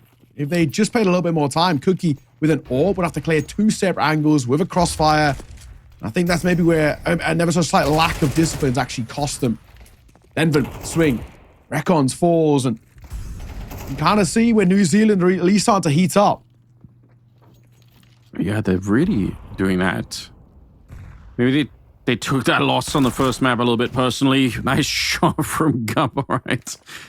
That's just a 5-7 at range, but it's good to see them fired up. They're not taking it without a little bit of a battle here. 3 versus 4, and with just pistols on the CT side. Again, it should be just a question of staying grouped up for New Zealand. Don't give up any rifles other than the one that's already been dropped somewhere, but don't give them away too much, and then get that bomb planted at the B bomb site. And they're doing just that. I really enjoy this. These are the kind of rounds that you really should be winning, but again, if you lose them, it can be so painful. Wow. Gump is really hitting shots with that 5-7. That's impressive. No down. I mean, Tux even now, do you actually want to give this a go here? I would probably be tempted just to keep out of the AK. It looks like they got the right ideas. Now, an AWP on the retake is not something I'm a fan of. They would have heard that, though. They would have heard the tick on the molly. Shoulder spotted. Tux finds one. Addict will fall on the corner. AWP shot missed, and Shrine doubles down. So New Zealand, 5-2. I'm actually surprised they give that a go, though, in all honesty. I know it's a 2 versus 2, but you've got an AK and an AWP. I think that's probably what I would have at least preferred to have had going forward. It's not the end of the world. It's one of those where it's kind of a non-starter in the end. They have a buy into this next round regardless, but maybe long-term economy could have been a factor that they consider. I don't think it's the biggest thing in the world to kind of think about. Right now, all that Oz need is rounds, and they're struggling to see them on the board. Yeah, although you did point out it could be a very T-sided map, so there is a world in which getting just a couple of rounds here could make the difference. They're already up to 2, but I would say if they get up to like a good 4 or 5 rounds here, it's still fairly competitive. But 4-on-4 in this one. New Zealand certainly making an impact at the start of this one. And grouping up, headed to the A bomb site. We'll see if Gump is going to be able to do anything. Again, the utility is a big problem here for the CT side. They don't have that much to work with. Nearby, Recons is there, but even he doesn't have that much. So just generally speaking, they can't slow down. They have this great choke point here, but no grenades to throw into it. Swing on the corner. 1 for 1's not terrible. Big chunky nade as well there. Backside, playing around cake here. Recons. Swing around the cake and he finds one. And I said, another fight and he'll get it. Recons, that's beautiful. Looks for one more, pulls out the pistol. He doesn't know how close he is. Swing with it. Not good enough for the fight as Netic delivers. But a double stack here, surely unlosable. And that will be the case. Slimy sees it off. And that is Oz finally answering back. It's been a long time coming to a degree. There are some pretty close rounds, but now they finally see it on the board where they chip away that deficit.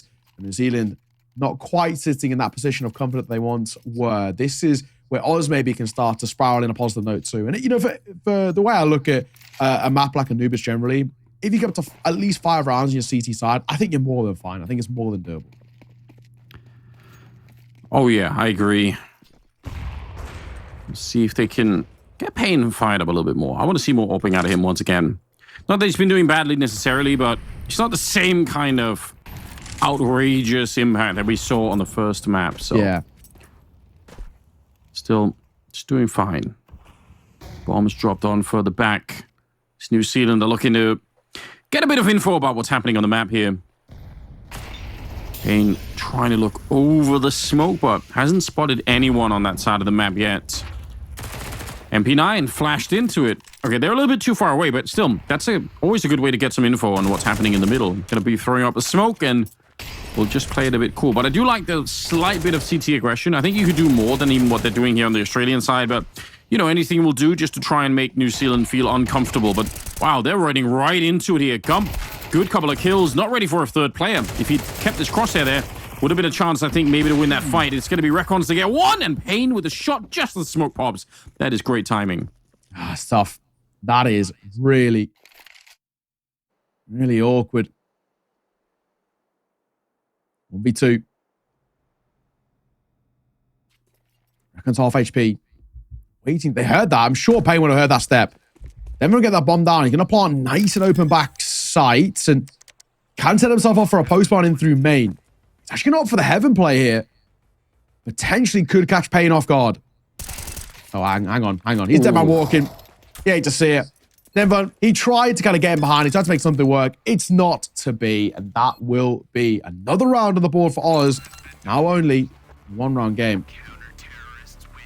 Yeah, and I think, again, just taking into consideration the balance of the map, this is probably one of those things where you've got to say, even though New Zealand have had a great start, it's not going to carry them through, right? They still need to do a lot more. This is getting a little bit tricky at the moment. The timing on that shot from Payne was just magnificent, but yeah, 4-5 at the scoreline. They got the bomb planted, and they did get a bunch of kills in the round, but they can't even afford to buy this. Oh, that's so unfortunate. This way you would want to see them be able to buy more AK so they can keep the pressure on Australia, but there's a chance that the Aussie team here is going to be able to pick up a couple of rounds behind it. Yeah. That's the big one. Swing in towards mid. They're going to try and just overwhelm if they can. I mean, it's the AWP here, so potentially a possibility. But he's also got an AK in support. And Recons is lining them up and dropping them down. It's a pretty simple round all in all. Barely really any sort of substantial damage over towards Australia. And it will be them tying this game up 5-all. Now game on. Like I said as well, you know, you get 5 rounds on this CT side with your Australia. I'm pretty happy with that. Any more is very good. And they still even have the possibility as well of winning out the half. New Zealand, they'll be back into a bye in this next round. But yeah, they've kind of let this lead slip away. A little bit, yeah. 5-5, all tied up. They definitely had a chance to do a little bit more, but might have just fallen short here. I feel like 5 rounds and Australia are going to be pretty good with it. New Zealand need to get back into the swing of things. Shrine is leading the charge for them at the moment. He's got 10 kills. Oh, what a little crouch in the corner there. But Denvin, good return. Addict's going to be taking down Gump, who's trying to get in into the middle to help. And now it's Netic moving on forward. Gets the headshot taken on Slimy. And 2 versus 4. It's a very encouraging start to the round here. Oh, Payne, surely this is too dangerous. He's walking in scoped. I can't believe he's taking the risk, but he gets the headshot. And he will get traded still. What an absolute madman. How did he even do that to begin with? 1 versus 3, and Tuck's unable to do it. So, New Zealand going to be able to pick up a 6th round. All right, they're back in the saddle. All right. At least, you know, you've guaranteed the bare minimum it's a tie game. It's already kind of better than what we saw, at least in that first half, out on Mirage. So we can take the positives. We can take the small ones here, but it still is probably a closer game than the New Zealand one. I think when Oz head on towards that T side, they play a little bit of an unorthodox T side in the sense of how much they can change the tempo, and that's where I do worry a little bit. New Zealand, who don't have as much maybe team composition or kind of synergy, so to say, that's where they could be in a problematic space. There's a buyout. Both teams heading in towards this final round of the half, and came back in towards his favorite AWP. Just Touchstone cracks open the first swing of the corner, and Recons. Oh, they've gone so aggro here, and it's working wonderfully, but Cookie will answer back. That's not bad. Cookie's been in charge of a couple of good kills so far in the series. 3 versus 4, but he's very low on health here, so it might be up to the rest of the team to try and help him out a little bit. If they can get up to 7-5, I think that's absolutely necessary here. If it gets tied on the first half, I mean, on Anubis, I think Australia are going to be okay with it. They're going to be enjoying that. Nice little kill there. Rakons goes down. 3 versus 3. And about 50 seconds on the clock. So there's time still to find a bomb site here. Nobody from the Australian side over towards the A side of the map. They're all either middle or towards B. Kind of on potentially an uncomfortable position, but looks like they made the right choice. Oh, New Zealand are walking into this. This is where the stack is. Hang on. This could be dicey. Cookie's low as well. It's a contact play. Contact is something that really New Zealand can't afford to give up right now. Tux will find the first. Swing in the corner. Could be QG's low backside Slimy. I don't know if you want to be sticking around for the fight. He will fall to the hands of Shrine. The bomb gets planted safely. Cookie posted, holding. Spam is good and Shrine's low, but he's still alive. There's an HE though. Look at this. Payne going to be dropping it in. Oh, it doesn't go around the corner. I have no idea. Surely he should have been dead. I think it's just a little bit too shallow. That would have been a great way to potentially win the round there, but now it's right back in the open. 2 versus 2 for the afterplan here. Payne retaking with an AWP on the one side, but that smoke is making his life very, very difficult. Gonna try and smoke out the enemy AWP on the other side, but he can't find it. Oh my god, he's running and gunning. That is a sickening play. And he's defusing, but coming right through. It's the right move as Cookie will pick up the last one. It'll be a 7-5 in the first half in favor of New Zealand. That's a really hard-fought first half for them, but you know what? They did a good job. Yeah, exactly. Honestly, 7-5, I think that's pretty fair both ways. I mean, we're looking at it on a map which is generally revered as T-sided. It's a T-side who take that ever so slight lead. However, New Zealand's pistol was pretty rough to start off this map. So if I was going to have another pistol here, we're talking about this game being tied up. I mean, yeah, pretty quickly, right? We're talking about, again, 7-7. We're talking about where Oz can start to make a move themselves and get the rifles going. Yeah, this is, so far, a pretty decent little spot. I don't think New Zealand are too worried just yet. They get a pistol as well. They can start to at least put up a decent gap on the board, but we'll have to see. Not fully sold just yet. Gonna get 2-round lead. Fight in via middle. Cookie gets actually 3. And Denvin swings in as well. That's beautiful. Yeah, right towards the end. That was the kill they needed right there. Otherwise, the 2-on-3 could still definitely be won. But Tux, the last man alive here for the Australian side, looking to do some damage, and he will. Oh, Netic will just barely eclipse him at the end and win the round for his team. That could have been so devastating if it had gone the other way. But New Zealand will pick it up. So after winning the first half 7-5, now they win the pistol in the second half. That's going to get them into a great position. Yeah, and now, when you start to look at kind of at least where we're at the moment, there's probably going to be a ninth here for the most part. I said Nova actually invested in Payne. Is he? He's trolling. He's trolling. It wasn't Nova trolling. for a hot second. He was thinking about it, but yeah, I think this round's probably a throwaway. No bomb plant. Not enough in terms of kind of the kill department to at least make it kind of work for them. So we're looking at this basically being should be a 9-5 scoreline. That's a pretty decent deficit that New Zealand can work with now. While this is meant to be the pick of Australia, it's not feeling as comfortable as Mirage did. So they're struggling a little bit on the map, which is meant to be their comfort. And New Zealand are actually looking pretty damn good. But maybe that Dust 2 decider might still be needed. We kind of came in towards the second map thinking off the back of Mirage that, quicker best of 3, it is what it is. But I don't think it is the case. Well, that's not the feeling, at least for the moment. This should be 9-5, which is 4 rounds ahead of your opponent, 4 rounds away, heading towards Dust 2. Yeah, at the start of it, it definitely didn't feel like it was going to be even a conversation if we were going to see a third map. It just looked like the difference was too great, but credit to New Zealand. They're changing our minds round by round. There is a Deagle and there is a Tech-9 in play in this one, so potential for Australia to do a little bit of damage, but it's doubtful. They shouldn't be winning too much with this. Shrine gonna spot him out, call in for a flashbang. He will get traded. I guess I could have been a little bit more efficient with that, but see for the rest of the defense. Oh dear, Tech-9 kill on to Cookie as well. Now it gets interesting. Can we get a Deagle shot or two in here? It might be a different round, or the Addict is earning wild. Yeah, that's the power of the SMG against unarmored opponents. He just crushes the remaining forces there, and it will be a 9th round for New Zealand. Yeah. Honestly, though, getting a bomb plant out of this, it's not that bad. It's not that bad. I mean, I think realistically, yeah, you're right. You can take a small positive away from it. It's still a pretty damning lead, in all fairness, but I mean, the way I kind of look at things right now, on a buy of that sort of caliber, getting a bomb plant is the only really thing you're actually looking at. There's no way you can come inside expecting a round. So a kill, bit of money in the back pocket means a much more kind of fleshed out buy-in towards round number 15. That's basically all that really matters here. Oz back into the investment, paying back on towards the AWP.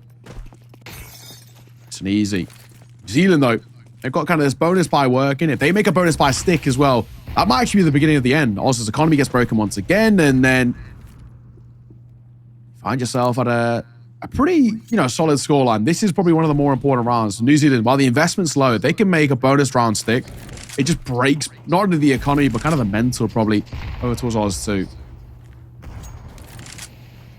Yeah, you are right. Shrine will go down at the start of it here, so at least it's the start for the Australian squad. Now, a bit of a back foot. Cookie will drop one, and I think that kind of commits the bomb. Oh, maybe not. Hold on. Going to be a couple of shots ringing out, and Gump will find one right through it. Slimy to take another one, but look at how quickly they rotate. They're so ready for this. The bomb will make its way out. I thought for a minute maybe it was lost in the bomb side. So 2 versus 2, and the middle's being held here by Tux. So, that should be a free kill, and he doesn't screw it up. I was going to say, first shot there didn't get the instant headshot. You never know what's going to happen. My God. So they almost lose the bomb in the A-bomb side, but they managed to get it back, and Denver is in so much trouble. What do you do here? It's not easy, is it? I mean, he has no information about where they're set up. The only place he has information about is them rotating through mid, and he knows that's not something they did. I mean, this is getting to the point, not impossible, it's so difficult. His util set isn't exactly the greatest either. Yes, he has a Molotov, but no smoke for the bomb makes his life so difficult, and the molly doesn't even go deep enough either. Spotted behind the flames. Another tap, a swing, and a find. It's so simple. Australia played that perfectly. In that post plant, they don't need to do anything too audacious. They don't need to swing. They don't need to give him ice to fight.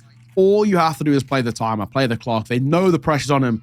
If he has a smoke, it changes the conversation. But the fact that he didn't, that's it. Simple as. So 9-6, New Zealand, for them. Credit to them, actually, on that bonus, making it probably more expensive than you would usually assume. The MP9s and fast is getting pretty active. It's still in a round, though. Doesn't really matter, and it will hurt them in towards round number 16 with the econ shattered. So Oz should get a 7th here relatively comfortably. barely even an investment towards pistols for New Zealand for the upgrades. So round number 16 shouldn't be too hard.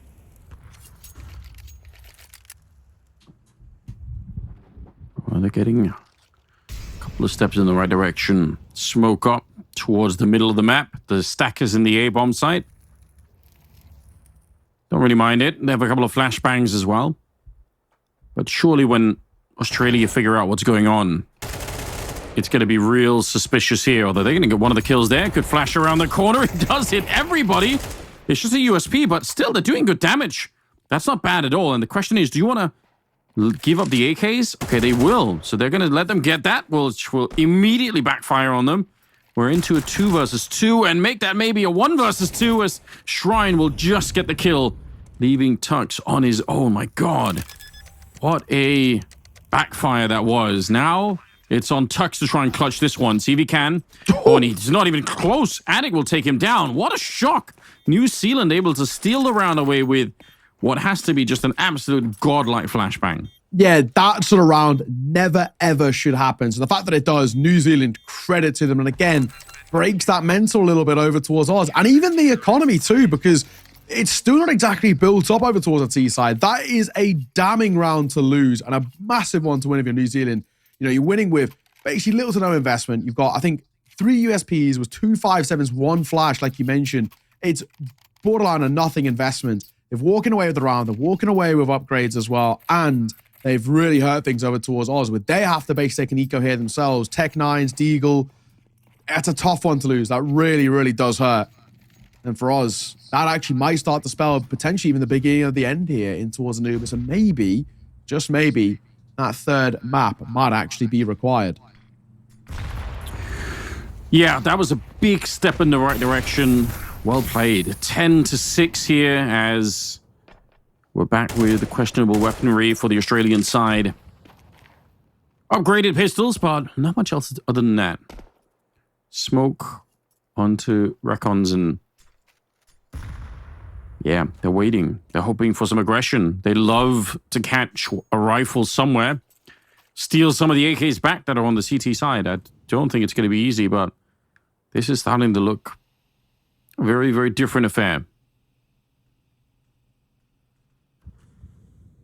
It was quiet. It's to make a little move. See them inching ever closer. Seeing this on towards Dust 2. And this might be the round that gets them ever closer. Addicts for 2. Looking for more. And it's a bit of a massacre as well. This time the pistol's getting absolutely nothing. For Australia, maybe I speak a little bit too soon. Gump will actually get a second and an AK. Surely not. Oh my God. Surely not, boys. We've just seen an eco win a round, not going back for back on the other side. Oh, he does at least spot him out. Netzik, he knows. And that's important. He got the information. He saw just the shoulder of Gump there. But you're right. That would have been horrifying if they would have been able to throw away that round. They don't. They keep it alive. It's 11 to 6. New Zealand are 2 rounds away from taking the map and putting us on a third one, which would be on Dust 2 to decide it. But this is looking really great. A lot of credit to New Zealand at the moment for turning this around from what looked like almost unwinnable position at the start of the game here.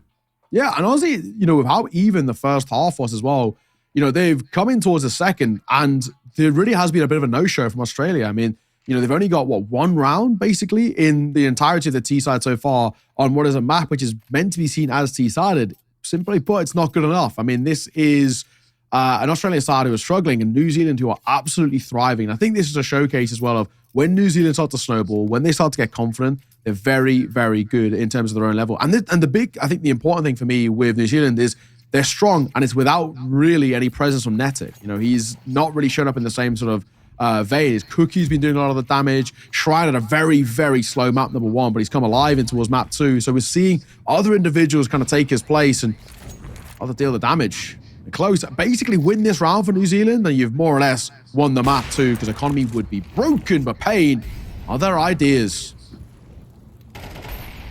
He's still playing very well. He's got 17 kills, so Almost could have had that one against Netic. Dangerous peak to be taken there on the New Zealand side. It'll be Tux to go down, though.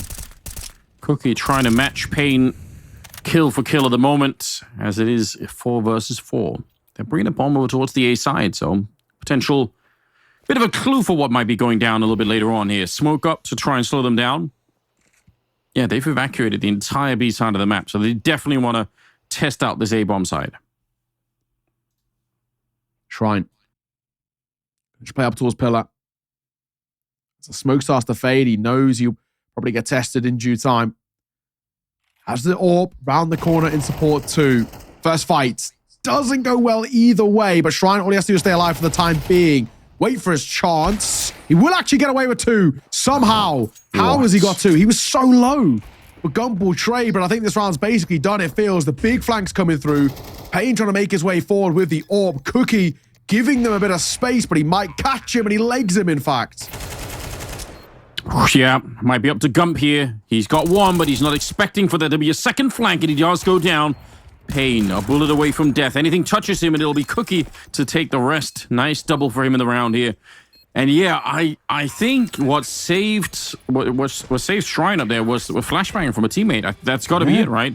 Because otherwise, even if they just blind fire him, I mean, I'm surprised he didn't die even if they were flashed, but that's crazy. He should have definitely been dead, but somehow they got a couple of kills to start it off with. So New Zealand at 12 rounds. Australia looking down the barrel of having to win 6 rounds in a row to get this into overtime. Doesn't feel likely.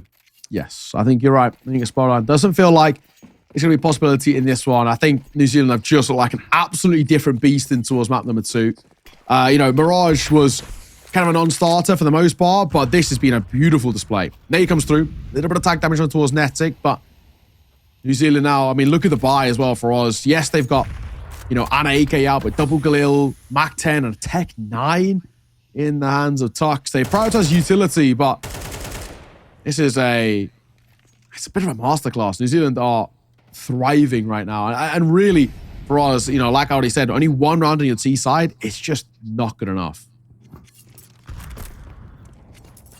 No, definitely not. I'm surprised. Netic getting a chance to shine now. Like you pointed out earlier, he wasn't necessarily, you know, carrying the charge here, but he's done a pretty good job. Back up to 16 kills for him. Shrine's got the right idea. I think he sees that. I think he knows. Just doesn't want to jump the gun. Cookie brought in, and Shrine comes up with a double. Oh, they're making quick work of this one. A 13-6 victory as New Zealand absolutely dominate Australia on this second map. So we'll go to a third to decide the whole thing. But yeah, that's impressive. Well done. Yeah, and a flawless final round as well to really just showcase just how good New Zealand played in that one. Australia, you know, there's no two ways about it. A completely different side. You know, a shadow of their former selves in Mirage, and credit to New Zealand. We'll take a run through some of these highlights as well. You can just see how good it was. I mean, the first half as well was okay. I mean, New Zealand still never really felt like they were kind of out of control. They win it 7-5, but for the most part, they kind of always looked at least in somewhat of a comfortable spot, especially when the gun rounds came through. Australia made a little bit of a comeback at the tail end, but it was only to get up towards 5 rounds. The way I look at it, though, just such a dominant second half coming through on that CT side. It's such a good start for New Zealand to get back in towards this series. They can now head in towards that Dust 2/3 map and say, right, we've got confidence. Our individuals are shining. Cookie looked pretty crisp as well with the AWP. Shrine, much better map number 2 than map number 1. I mean, all it takes now is for New Zealand to maybe have Netic a little bit more online, and we're talking about, you know, maybe Australia being overwhelmed with actually raw firepower. Yeah, I don't know what's happening here. I mean, it's such a turnaround. Maybe the map making a big difference, bigger than we thought, but Dust 2 will be the battleground to really decide all of it. So, you know, good. I'm excited for this. It was a bit sad to see New Zealand kind of not showing up for the first one, but they're certainly here now. And I'm excited, you know, I live in Zealand, and they're in New Zealand. The distance is quite far away, but, you know, I feel like I've got some buy-in to what the New Zealand people are doing here. So, good times. Yeah, honestly, it was a really, really good showing. I mean, I came in towards this series saying I favored New Zealand, but that was actually with the previous lineup. There, you know, a few different name changes of what was the expected roster towards the roster that we got. But honestly, you know, now maybe I kind of just had the foresight to a degree. It was a very, very good showing, a very good map of Counter-Strike out from New Zealand. And now we look towards Dust 2, and we have to ask questions again about Australia. You know, when we have this sort of 10-minute-ish break in between maps, how are they able to mentally reset? How are they able to bring this back in their favor? I'm not 100% sure. I'm enjoying what I see out from the New Zealand side. They look crisp. They're not making very mistakes. They're now playing off each other as well. That was the big thing for me. When we saw Mirage, it was very individualistically kind of based in terms of how they approached a lot of their rounds, where it was like, right, can Neta get a kill here? Can Addict get a kill here? And if they don't, then it's like, we don't really know what to do. But the big thing here was the teamwork was great. They were playing off each other brilliantly. You know, he spoke about that kind of pot flash that kept Shrine alive, for example, netted him a double kill. It's like those small little things that give you a lot of hope. So 13-6, take a look at the scoreboard, 19 apiece for Shrine and Cookie. Really, really good from them. I mean, there was, a couple of guys we can speak about. Payne, again, still really, really tough to play against. Recons was good map 1 and map 2. But, they couldn't scratch the surface. They got individual kills, but it didn't lead to rounds. No, it really didn't. Especially, coming out of the first half, they had the rounds to do a lot more. Like, it could have been a very more interesting second half for them, but they never really got going. I got to say again, for New Zealand, we saw at the end of the first map, Cookie started to really wake up, and he kind of kept that going. Shrine also doing a fair bit of work on the second map. So, yeah, just a lot of things that were pointing in the right direction here for the New Zealand squad. I don't know, Dust 2 could certainly be a very open affair. If it goes like this, you hope that the third map is going to be really close and both teams know how to play it. But, I guess we'll find out once we get into it. For the final battleground, we'll head there after a break. So stay tuned and we'll be right back.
All right. Welcome back, everybody. We are ready with more Counter-Strike coming up here. We've got New Zealand versus Australia for the IESF World Championship, and we are heading into the third and final map on Dust 2. How do you feel about that, Neo? Yeah, I mean, honestly, off the back of map number 1, I didn't really think it was actually going to be a possibility. I thought we were going to talk about a very quick series. Australia looked very good, and they fell apart. I think the big thing now is it opens up Dust 2 a lot. New Zealand, considerably cleaner, playing very good Counter-Strike. Their individual stepping up. Cookie looked crisp as when we look at his AWPing, and I think, Dust 2 is a very good map for AWPers, generally speaking. Granted, Payne on the other side is no joke, but I think that's going to be a very good head-to-head between those two, who both had a lot to bring to the table. And I'm looking at this now and saying, can New Zealand just chain a bit of that momentum in between these two maps? Can they bring it in towards Dust 2? Set the tone, start to showcase what they're all about properly, because that Anubis was a very good showing. That's what we hoped to have seen in towards Mirage, but never really got going. And on the other side, the flip side for Australia, they were kind of, like I said in the game, a shadow of their former selves. They were nothing to what we saw going towards Mirage. They were getting pulled apart. They were getting isolated. The teamwork kind of fell apart. And I now hope they found a way in kind of this 10 to 15 minute break to kind of maybe try and recoup the mental a little bit, but it's not easy. It's definitely not easy, but I think you're right. Like, keep the momentum going. Just keep more of the same. If you're in the New Zealand side here, just like Netsic finally got a bunch of help. That was great, and you don't want to slow that down. You want to keep it on. Dust 2 is a great map to finish off with if you are that momentum type team. So hopefully we can just see more of that out of them. On the Australian side, I mean, Payne was still playing very, very well. I feel like Dust 2 is maybe a better map than Anubis for the AWP, so there could be a chance that he could really show some of his skill there, and that might get them ahead all on its own. So we'll find out once we get into it, hopefully soon. I'm excited. Yeah. It's sort of the first series of the day. We've got a lot more Counter-Strike coming up, obviously, after this. How are you feeling, though? Where do you think this one's leaning? You had to put you on the spot off the back of seeing kind of map 1 and map 2. What do you think? What am I thinking? I don't know. It's so hard when you've only seen 2 maps, but I feel like Australia are going to come back. I feel like I have an inkling that they're going to be back and playing better on the second one or the third one. I just reckon that there's a bit of a wake up call for them. So yeah, I'm gonna back Australia on this one. Okay, fair enough. I went New Zealand at the start, so I may as well kind of go continue with them, I guess. Here they played pretty good towards that one. Granted, it's a completely different New Zealand side to what I was maybe expecting or what was on Wikipedia before we got into towards today's action. But all in all, result still seems to be as good as that, right? A very nice look showing. I do want to see Australia come back into this, though. I want to see them at least make it competitive, because both of the maps basically haven't been. That's the issue. I want to see kind of these two sides actually duking it out in a map, showcasing what they're all about, because Mirage super one-sided to Australia, New Zealand super one-sided on Anubis. Yeah. We've never really seen what it's like when they're actually having to dip quite deep into the scrapbook and really find ways to outcall each other and outplay and really find these gaps. Right now, they've kind of been relying on just holding W and hitting their shots. And hey, I don't blame them because it's working. Right? It's kind of the if it ain't broke, don't fix it sort of mentality. But Dust 2 has the possibility to bring a little bit more of an even showing. It's just been to the pool, so maybe not as much time to maybe get those deep strats in. But yeah, it's a map that we all kind of know and love. It's more fun that way, isn't it, when it's a little bit more close? So I hope for the same, just to get everyone tested fully. I gotta say, I mean, even between Cookie and Payne on that second map, they were both hitting really good shots. So yeah, orb to orb, I mean, there should be good fun, should be good chances to get some real fights happening on Dust 2. I'm trying to think who else was maybe like a bit of a standout. Shrine also was playing very, very well for that second map. So all across the board, I mean, we've got all the ingredients for a really, really good game. We just need both teams to wake up for the final one, and could be all the rounds really played. Obviously, for the rest of the day, we've got a packed schedule, so we've got a lot more Counter-Strike coming up. We're going to be departing the Oceanic region and moving into to elsewhere. So I look forward to that. I think it's going to be really fun. We've got, I think, a whole string of best of ones coming up after this one, which should be good fun. Yeah, we've got the West Asian qualifier, and then we've got the South Asian qualifier, I'm pretty sure, is our next two ones we're going to be going into. So teams like Iran, Jordan, Lebanon, Palestine, Qatar, and Syria. Should be a pretty cool one there. over in the West Asian one. And then we have got the South Asian qualifier, which we have, yes, teams like Bangladesh, India, Nepal, Pakistan, and Sri Lanka. So yeah, load of best of ones over in that one. And they'll be spread across 2 days as well. So today and tomorrow. It should be pretty cool. I'm looking forward to that. And of course, both of them have, I think we're right saying both of them have 2 spots available on the cards for Milan and Chengdu. So actually, no, only 2 spots from each of them. So we've already got a couple of teams locked in for those who haven't caught the last few days action. Of course, it's held in Chengdu, China. So China will be putting forth a team as the host country. And the teams who have qualified so far, we've got Kazakhstan, Uzbekistan from the Central Asian qualifiers. From the Southeast Asian qualifiers, Team Malaysia made it through there. And then Mongolia yesterday were able to beat out Hong Kong, China for their spot. So already got 4/5 teams of China locked in. So pretty cool. We're starting to flesh out. And of course, if one of these 2 teams joining there, it's already looking like a pretty stacked plan. So we're excited. Yeah, that Mongolian squad looked devastating. They looked pretty powerful. So I expect to see big things out of them when they get to face the competition in China. But that was a very, very quick game that they managed to put together there. Last one of the day yesterday. We've got to find some more teams. We've got to send a bunch. I think it was Sweden winning the last season, if I'm not wrong. So they looked really, really good. Although Uzbekistan, I believe Romania also fielded a really good team last season around. So we had a great representation from all across the board. I hope we get to see the competition just increase season to season. I believe we're just waiting for the last couple of players to rejoin the server so that we can get the game back underway. Hopefully it'll be a couple of seconds. Also, shout out to you guys in the chat that have been hanging out and kind of keep us entertained all throughout. It's been great having you guys with us.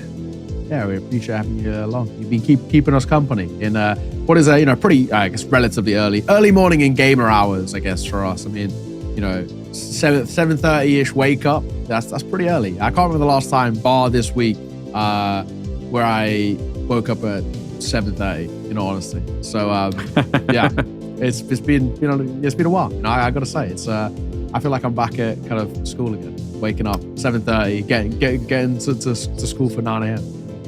Yeah, it's that feeling stays with you such a long time. You wake up, you're like, oh my god, am I late? Am I late for school? Did I do my homework? And you're like, no, that was years ago. Don't worry about it any longer. But hopefully we. And I think in the next couple of days we'll be pushing the games a little bit later into the day, so start times will be a little bit more reasonable from a European perspective. But yeah, we're good to go. Once the teams are ready, we should be headed in there. I can't actually see the server, so I can't tell you how many people are there, but they've been fairly good at joining so far, so hopefully it won't be too much longer. Is this I feel like it's almost the first series that we had that have gone all 3 maps. I feel like every other time it's been kind of some fairly quick 2-0s, right? Yeah, especially when it's been these kind of like one best. I mean, the Mongolia one, for example, yesterday it was a relatively, in quotation marks, kind of close to us too, and then they massacred them on Nuke 13-0. Yeah. I'm trying to think which other ones we had as best of 3s. We also had Central Asia was best of 1s. Yeah, maybe it was only that one that was best of 3 off the top of my head. I feel like that, yeah. All right, am I missing something? No, I don't think I am, because it was also with like Malaysia, they were all best of 1s as well. Oh no, they were best of 3s actually. In the Malaysia, Brunei, Thailand, Vietnam. In that, some of the starting ones were. Yeah, in that Southeast Asian, they were best of 3s. But in all fairness, I think I'm looking at it now. All but 2 of them were 2-0s out of like something like 10 games. So all of them, it's a lot of lot of 2-0s in that one. We are live though. We are back in the server. New Zealand. Basically a best of 1 now to decide who is going to be going to Chengdu, China. Yeah, let's get this underway. No delay any longer. Shrine goes down early, and it will be a 4 versus 5 here. Battling it out in the middle. Got to be careful about that. If you're on the CT side, you just want to try and put some distance. You don't want to stay too close to any of the Glocks here, especially when you've got the man advantage already. I'm seeing 1 smoke on the T side, and not much else than that. So I guess the kind of common for Dust 2 right now is to have less utility and more firepower, or more Kevlar in this case. They're going to be using that smoke to set up towards CT spawn. I don't know if they're really committing to the split, though. It seems like they're just using it as a bit of a bait to try and set up for an attack towards the catwalk, and they need a kill rather quickly here. Recons, I think, is calling it out, and the flash comes in. That's a great flashbang being thrown from the Australian side. They only had the one, but it's done remarkable work here. Now he's swinging a little bit panicked and running out of bullets. Oh, he wants to escape, but he can't. It's just Cookie left. 1 versus 3, and he's going to pick up the first one there. The bomb not planted in about 30 seconds here. Looking for the headshot will be Slimy, and he'll get it too. Well, what a, I mean, an aggro round in all fairness, but it's Oz who will start things off well. First on the board for them is, okay, no bomb plant either for New Zealand means no real buy to work with. Now, just a heads up, you may have noticed, but we do have a sub in the server. Kyoshi's come in, not 100% sure as to why, but he is joining us in the server, but it does mean no pain. That's a big player to lose, in all fairness. No pain in the server is an awkward. I'm assuming it's some sort of tech issue or whatnot, but yeah, that's a tough one to lose. I think Pain, obviously, he's been very important to them. Yeah, he's been really the driving force, so Kyoshi's got some big shoes to fill. This one will be a little bit easier. Like you said, no bomb plant, so they're going to be cleaning up this round pretty easily. Denman going to be going down eventually, and Australia off with a good couple of rounds to begin with, but we'll see if that's going to be a short-lived affair, because New Zealand surely going to be investing into these rounds early on. AK is being picked up already. Yeah, got to be said. It's got to be said at a 2-0. It's pretty damn decent for Oz. Maybe not missing Pain just yet. I guess we'll see when we get to the full gun rounds, and you know they would potentially have an AWP in play. Speaking of, Cookie has an AWP. He was pretty sick in towards that previous map. I mean, I think for me at least was probably the highlight player. You can see him find that form once again. Maybe, just maybe, Oz start to feel the pressure. Spam in the corner by Netic. Nothing offered up there though. Sheet, that scout.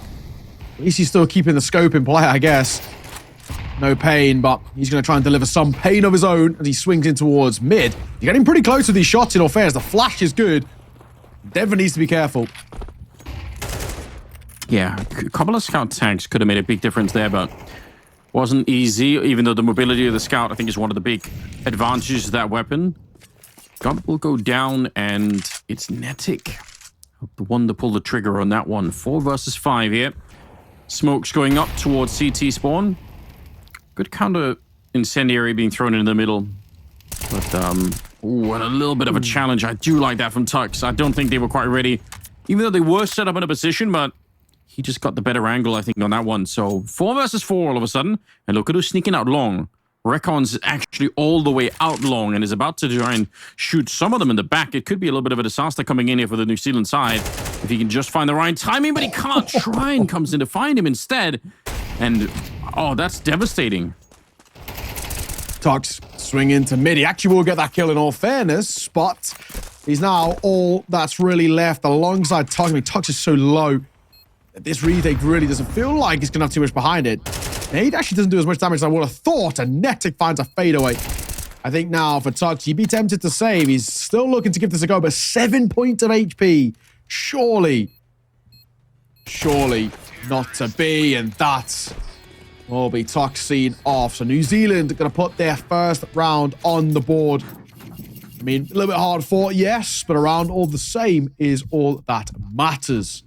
Good work for them. No real buy to work with here as well for Oz. So instead, that'll make things pretty decent from New Zealand. They should get a second on the board here. They shouldn't really have too much stress. I said that last time, though. They did lose to a 5-7. So we'll have to wait and see. Apparently, Pain might have had a power outage. Hate to see it. Kyoshi well. I gotta say, yeah. I don't know Kyoshi. I feel like I cover, or at least I watch a decent amount of Oz Counter-Strike. I don't know Kyoshi personally, but apparently he's pretty good, at least from what I can see in the chat. So I don't know how much I'll trust the chat, but we'll let, I guess, the game speak for itself. But we'll see. Apparently Pain's in a power outage. So what can you do? Yeah, it'll happen. I do like this, but unfortunately they only have the USPs, so back on a DM server. It's a good headshot from Kyoshi, at least. That puts some pressure on. Down the middle, Shrine getting a couple of kills right now. Pretty important, but he's only going to get the one. So yeah, that might give up a Galil towards top mid. Not the end of the world. I still think New Zealand are going to be able to pick up this round, but I mean, it's it's something for Australia to work with. Even if they just save the Galil, that might even be not necessarily that bad. There's an AK and CT spawn that they picked up just now, so that's a lot of weapons to work with. I would say going for the retake's probably not worth it here. I don't think you're going to be doing much.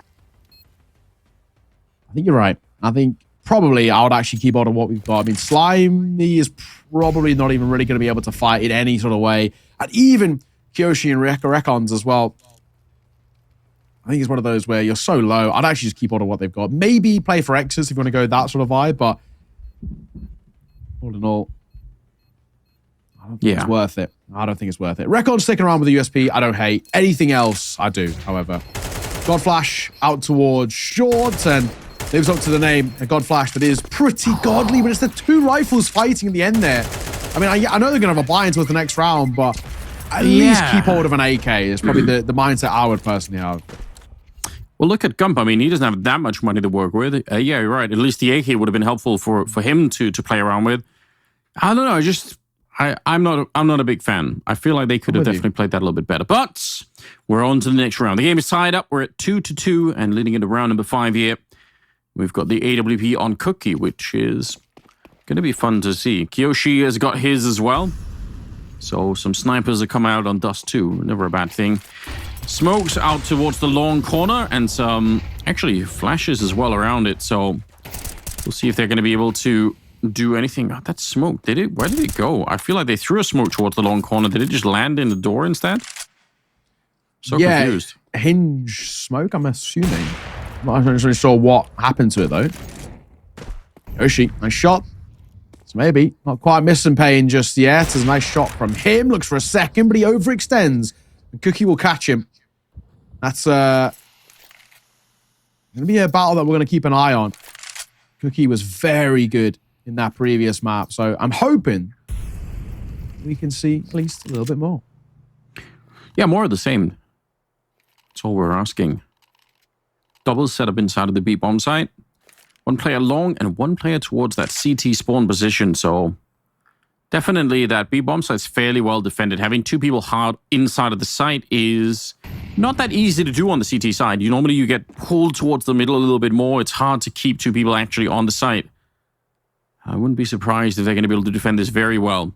Putting out a Molotov to buy even more time. Doing that at about 35 seconds as well. So that's really going to slow down this T side. Tux, if you get this one, and he will. Cookie, I think, unscoping just at the wrong time. And now they know what's coming up. Slimy's going to get a headshot, even though he was flashed as well. And this is a lockdown. Well played.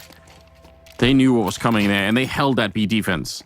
Yeah, really, really nicely done there by Oz. I mean, actually really well played. I think Cookie, he just tunnel visioned. He was looking right side ramp, then you're right, he unscopes, and it cost him his life. But a good round all in all. Nice find by Kyoshi. Maybe slightly overextends here, but for the most part, Oz is a simple round. They just wait for the fights to come to them, and New Zealand, they just didn't know how to clear it out, at least efficiently. So lead taken back by Oz. And now an opportunity for them to start to kind of build upon him. You don't have a buy to work with here. So this one should be pretty free. It's Glocks across the board, bar one P250. One smoke to work with, a chunky nade as well, and it could be a massacre, and it is. Tux and Rekons, take your stats, fellow. Pad them out with the ecos.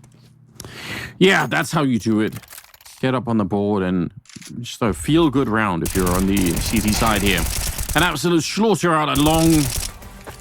Almost no damage being given in return, so...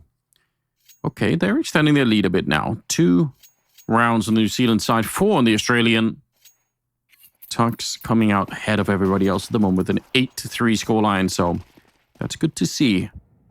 AWP back in the hands of Cookie. On a map like Dust 2, I feel like sometimes the AWP can really be a weapon to open rounds with. Like, there are some maps where it's kind of hard to do that on the T side, but you can definitely do it on Dust 2 for the T side here. So, see if Cookie's going to be feeling real brave and kind of want to walk into some of these openings. They are playing more of a default in this round, so they're going to be trying to hold long while taking some mid and catwalk control, and typically that's when you start to make up your mind about where do you want to go from here. You can get catwalk and push the CTs back. It opens up some of those bits, mid to B splits that are pretty popular still. True. Flash over. Oh my God, a lovely setup there. Brilliant trading, it has to be said. Goshi won, Tux swings off the back of the contact. That's the perfect way to play it. Yeah, you're not expecting it. Oh, but there's Cookie. We talked about opening up with the AWP. He misses a shot that he should have definitely hit. Gump will take him down. I thought that was going to be Cookie's all day, but now it's left Shrine alone. He's in a very fun part of the map, but he almost has to walk up long here and get a 1 kill, spin 180, get the other one, and then it's still a 1 versus 1. Oh, and that's made a hell of a lot more tricky now that Tux is here. Even if Tux dies, it's going to give his teammate a chance to react. There's the kill. Oh, and he will take down Records as well. That is huge for Shrine. Now going for the bomb plant way up in the open. He knows that Gump is on the other side, so he's not worried about that. A little bit of a grenade to try and make the cross. He wants to get out long, and he will escape somehow. If he would have died, it would have been a disaster, but oh, he's playing a mind game. This is sickening. Gump not ready for it. Now the battle is on, and he gets the headshot, survives on just 7 points of health. What a ridiculous way to win the round. I thought Shrine had that all day. Yeah, I'm with you. I really thought it was done and dusted, but my God, the defuse is going to come through, and another round for Australia out of nowhere. I thought the post plant was strong enough. Australia looks stronger. And this is a really decent start as well for them. I mean, this is a ridiculous round. A couple of individual kind of highlight moments, but how they managed to make that work, I have no idea. Shrine's done so well to even make that a possibility. That fight around car, it's not the easiest. Who can hit that headshot? Shrine will fall 5-2. New Zealand again back into a low buys. Australia should be able to make this towards a 6. A little bit of a tag there with the scout, which is at least decent, but they should get a 6 there without breaking too much of a sweat. That was such a great attempt. Like, everything about it worked out so well for him. I love the fact that he ran long and came back to try and find Gump again. That should have been the kill right there, but didn't work out. Shrine going to go down here. Kiyoshi at the start of the round to find that one. Australia, I can't believe they got away with that last one. It feels like they stole it at the end. Kiyoshi, dangerous running back like that. But no one's going to really be there to test him. Oh, and he'll get the shot right through the smoke.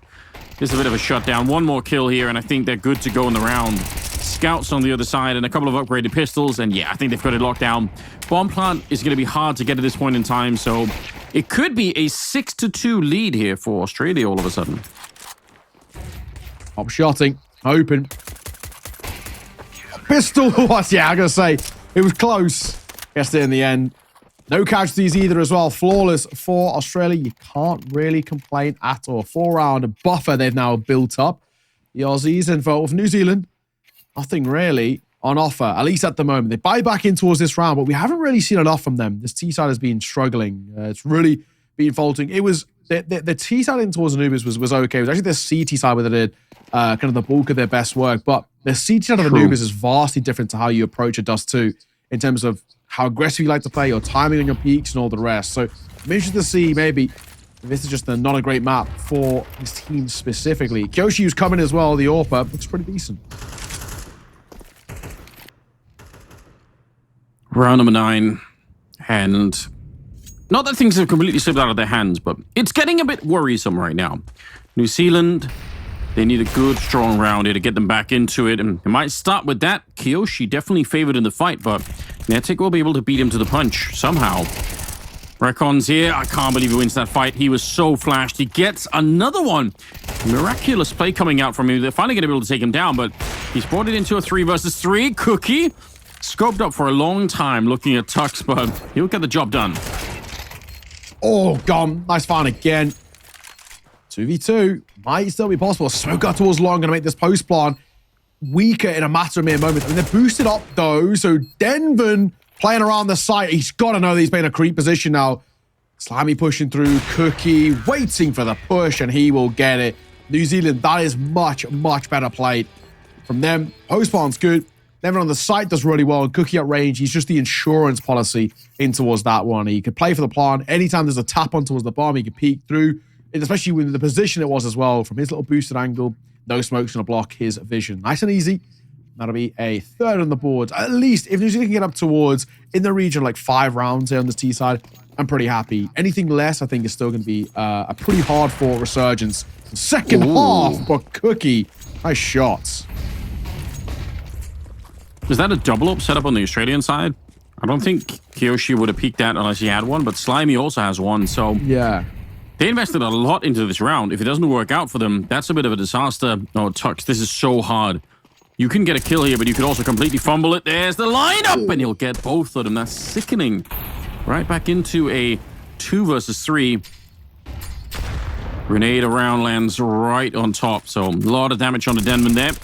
Grenades as well. The bomb is lost. Tux having himself a nightmare round from the point of view of New Zealand here. Slimy will get the last one. Oh, man. They wanted to be quick towards the B-bomb side, and they just forgot to check it. So here we go. 7-3. Australia, they let one go, but they are straight back in the mix. Yeah, and it started well for New Zealand as well. Lovely shot from Cookie coming through, but it's this play here. Tux, one little push on towards Cap, single-handedly wins the round, and a real juicer of an aid as well on towards Denver. Basically made him dead from the get-go. 7-3. This is a really, really good half out from Australia. Not pulling any punches. They're coming towards this map 3, and they're making this one look pretty comfy. Can't complain. Not at all. New Zealand, they can still get to what I said, right? If they can get towards 5, it's okay, right? I think it's workable. Anything less is worrying. It's a nice nade from Tux, though, and with this low buy, I don't think they're getting 5 here. Kiyoshi taking out Denman. Yeah. These last couple of rounds, so important for New Zealand at the moment. They are starting to fall a little bit too far behind.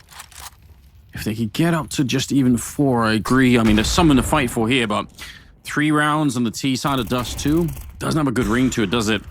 Trying to crouch on through. I'm surprised he's still alive, and he's only going to live another couple of seconds there. Nice triple Tux again. He's up to 17 overall. He's having himself a fiery game right now. Going into round number 12 is the last of the half, and we'll see if New Zealand can land just one more round. I really think it could be important for them. Yeah, you know, 4 is workable. It's still difficult. No two ways about it. I mean, Australia, this is much, much better than what we saw in towards map number 2. That 13-6 on Anubis was rough. No two ways about it. But they've come in towards Dust 2 and they're approaching this perfectly. They're taking fights. They're backing themselves. And the individuals look very clean. Leg going to come through as well. On towards Alex. He's a lucky man to still even be alive as he drops in towards Pip. And also, Cookie takes damage too. No AWP in play this round as well for New Zealand, so they don't have that sort of fight here. So he's battled them at range. And we know that it's been a big thing for us, the double AWP setup. Look at Cookie though. Oh my god, he slipped the net. How's he done that? Wow. Takes down Raccoons. I don't know how he went unspotted. Oh, and Tux might have been able to do something there, but he gets shot down by Shrine instead. 3 versus 4. Nice shot from Kiyoshi. All right. He's trying to fill some big shoes with Payne, who obviously had the power outage, so Kiyoshi's playing suddenly here in the 3rd map, but that was a nice shot. Oh, and he pushes through. He wants more. We'll get the kill on Addict and Slimy on the other side. Grenade. He knows that they're out there. They're going to try and run boost now. How quick is he going to be on the trigger? Mid-air, he doesn't quite get them, and now he's in some trouble, but Gump at range snipes away Denvan, leaving Nedig alone. Easy. Spamming the smoke. That's the right idea. He has the right find as well. Slimy will fall, and now bomb goes down. He should know he's over towards CT. On timing, he could have rotated via short, but bomb goes down. 2 versus 1 turned 1v1, and Gump got a Molotov, got a kit, so still a chance. He's not in a rush. As he creeps his way forward, netting on the other side, he's looking around all the angles. He's trying to find an opening. This is a big round for him. He's had a quiet game. This is the very least where we've seen him come alive. He can make it a 1v2 converted. It would be huge. But Gump, the timing was perfect. Netting had just cleared that. And he looks back over towards shore. And it costs him his life. Australia, 9-3 at the half. Tux Masterclass has 17 kills to his name.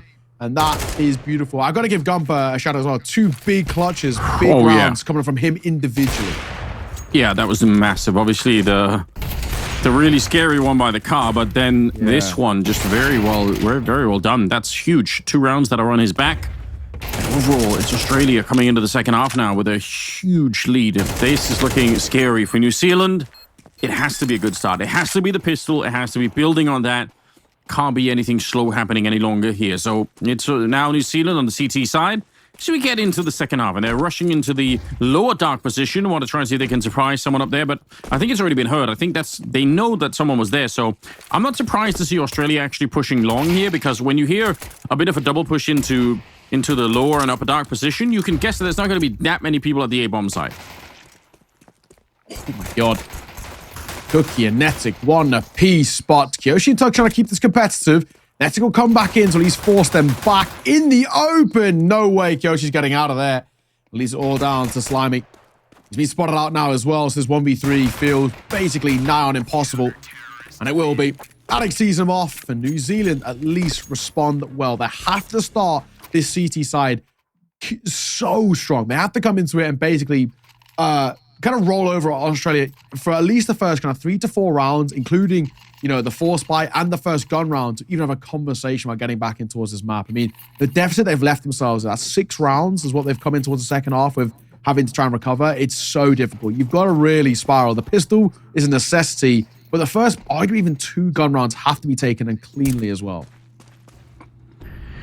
That was very cool. I've got to say, nice rotation coming out from New Zealand, because they realized just as early as Australia did that they couldn't do that push into the underpass, or not into the underpass, into lower dark. And if they had kept that up, they wouldn't have been at the A-bomb side as quick as they were. So very, very swift rotation to try and get on over there.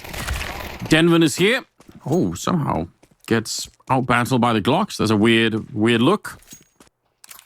Australia, they can't do much with this.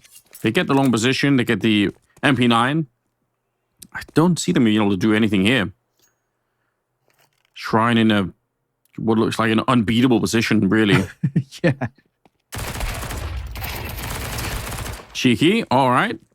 They get tagged a little bit, but still running for it. Got about 8 bullets left here.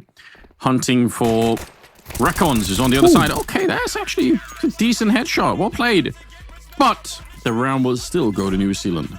Yeah, it won't make a difference in the end. You take a consolation kill.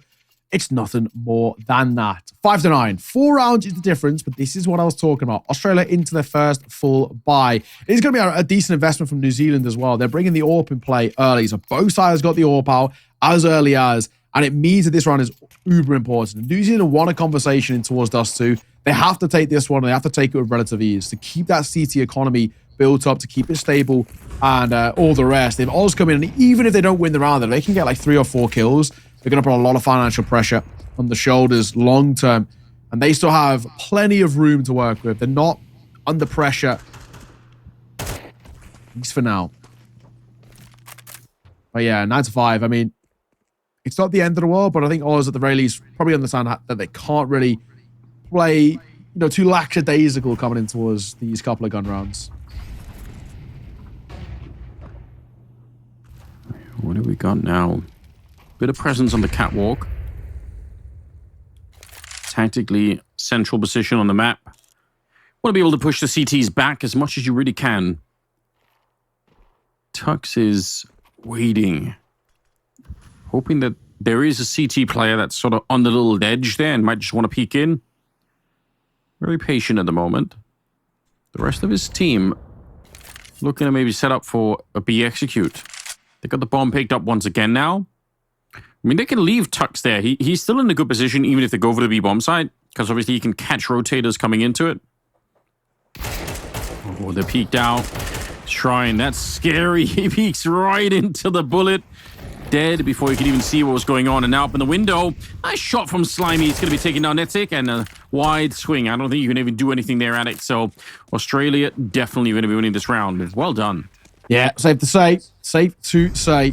This one's done. I mean, the big thing is, does Denvin even try and look around there? Does he even try and get any sort of upgrade? I mean, the big thing I'm looking towards is, you know, that loss of the AWP is pretty huge, but I don't think he has the opportunity to try and recover it. So we'll just have to keep hold of the M4. That'll be that. What can you do? Not much else, unfortunately. Don't even think there's a real upgrade for the weapon that he can find, so... Yeah. We'll have to try and outlive the round. It looks like he's going to be able to do that. They're pretty far away at the moment. Big thing for me, though, is, you know, I said if New Zealand want a chance in this second half, it's not about just taking the pistol. It's about the first couple of gun rounds. They've got to put that pressure on towards Oz in terms of momentum, but also kind of the financial pressure too. You've lost the first gun round. Oz have locked themselves into towards double digits already. I mean, we're talking about everything already starting to look pretty damn clean. And that's the worrying thing for me. It's just, for New Zealand, it's all well and good getting that pistol, but if you can't find the consistency of the gun rounds, you're never going to be able to pull off this sort of a comeback. And the comeback they need is pretty substantial as well. 9-3 down at the first half. It's one of the more harder scorelines to try and recover from, especially on a map like Dust 2 as well, which does lend quite heavily towards the T side. Kyoshi going to find the first, but then we get up close to the MP9. I'm going to trade. Yoshi's down and out here. Netzik standing his ground. That's the bomb. He knows they're going to be coming. He does get another shot. That bomb is such a reveal. You always know that there's going to be more people swinging whenever you see that bomb in first. So, Slimy and Gum, but 2 versus 3. It can still be 1 here. So, got to be a little bit careful on the New Zealand side. Scout not connecting. This is a must-win round. I do like this push from Shrine going into the lower dark position. But did he get spotted? I don't think so. I don't think Gum knows. Now he does, and he's going to be able to find it. And now they have a clear path straight into the B-bomb side. New Zealand, they might have squandered their chances here. Yeah, I think you're right. This is not easy. I mean, 2v2. Oh, my God. I don't hate the play there. Cookie taking pop shots. He spotted him going out to window. Tries to track him kind of innately through that smoke. Oh, he fired over the door. That's a beaut. Looks for another. I'll flash over. Managed to catch him back. Boxes, pistol pulled out, and Denver will trade. So, New Zealand not done just yet. That's a big round to take. Yeah, that was so scary. That could have gone wrong 10 different ways. But yeah, fair play. They keep it alive. 10-6 now. This is a great start for Netzik, but I really thought once the bomb goes down in B, it's probably going to be over, but it wasn't. So well done.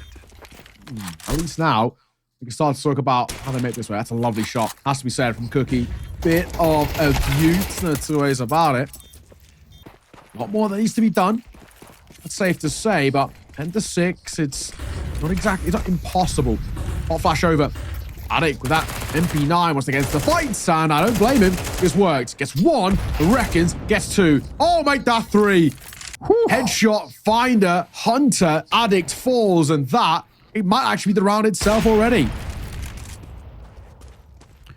Cookie hoping to get a shot through. Oh, that's so scary. Gump, why would you take that risk? Imagine if he dies and the bomb goes over the ledge. You never know. Bomb in Counter-Strike these days, it can be pretty unpredictable. Nice attempt there to get the kill, but unable to. He actually did get the tag on the Tux, so he was able to do some damage, but they can't do anything to win the round, and they know that. Even if they've done so much damage, it's not going to be quite enough. It'll be Australia to get up to 11 rounds, so getting a bit closer now. Reckons. For him, that's a round one off the back of his back. I mean, beautiful work out towards long.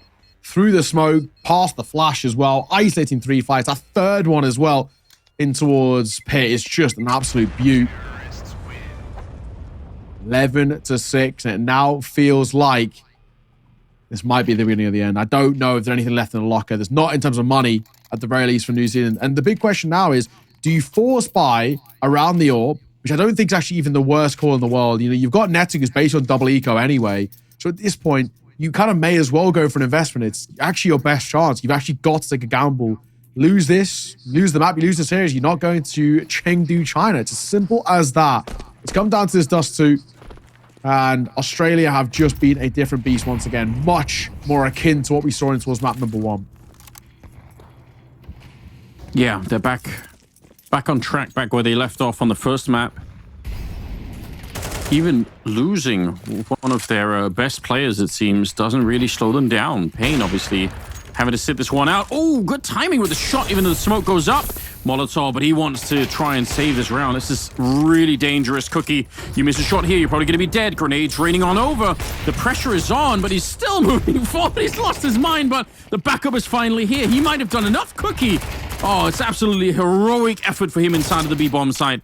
Without that attempt, I think they get in and get the bomb planted, but even though he didn't get many kills, just the one there, he just slowed it down enough for the MP9 to show up And now it's Gump on his own. 1 versus 3, found by Netic. But I gotta give all the credit to Cookie. That was so brave. Yeah, it's a big, big round. And Cookie, kind of like shotgun AWPing, no-scoping, all the rest. It's kind of chaotic, and I absolutely love it.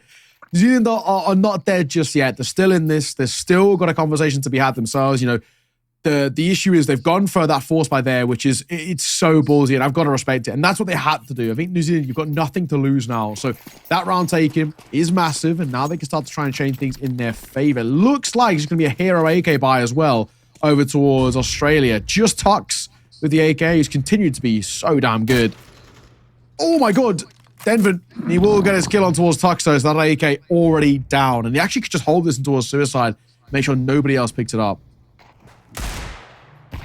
Okay, nicely done. Gump will take 1 in return. Gonna be stealing that AK. He wants to steal it back at any rate. Oh, it's real scary here on both sides. Don't think if you're Netic, you maybe... Oh! I say that, but he just deleted him. That is disgusting and delicious all at the same time. 3 versus 4. That looked so clean. So I gotta say, normally if you're on the CT side, you got the one-man advantage.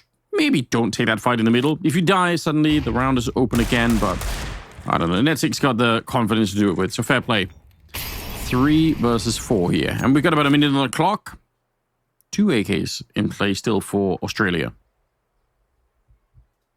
It's quiet. Look to try and figure something out, Australia. How are we going to make this sort of round work? Double AK and a Deagle. It's not the worst kind of buy in the world to work with. Cookie holding in the open. There's one player out towards Long and then erratic. Smoke will come on towards Cat. I think that probably sells the intentions. Molotov goes behind it. I like this. Cookie just trying to make their life a bit of a misery as they make their way forward. Flash is good too. Force them to slow down. It's a good angle to see what's going on. Cookie can't hit the first shot. Second time of asking. Also missed. He actually flicked off him. Third time's the charm as he delivers. Bomb will still go down and a player caught in rotation. They should still be winning this one on the CT side, but Raccoons gets a kill. They're going to catch Anik down in the open, and now it's a 1 versus 1. All of a sudden, Shrine, you have to clutch this, and Slimy just commits to it. Big double, another big clutch here for Australia, and they are up to 12. Hero AK, and it's actually the player who bought the Hero AK who doesn't bail them out in this one. It's everybody else who steps up. The Deagle, great work. They then pick up a second, and they start to make it work in that sort of fashion. Really well played. I think Cookie, for my money, should have done maybe a little bit better. Should have at least got one of those first 2 shots, and that would have given him the chance to isolate a second. But yeah, to lose that sort of round it's pretty damning. That's not going to help. That is map series Chengdu China point for Australia. Win this one, and they are going to LAN again. They went last year. It's cool to hang out with the boys. Bowser, Foggers, the whole gang. They were pretty funny. Slammy out towards B. Shrine, as he falls, a smoke and an A combo gets set on towards the window, but Netic will onto back row on his own. Yeah, but this is so scary. Taking the B bomb side this quickly.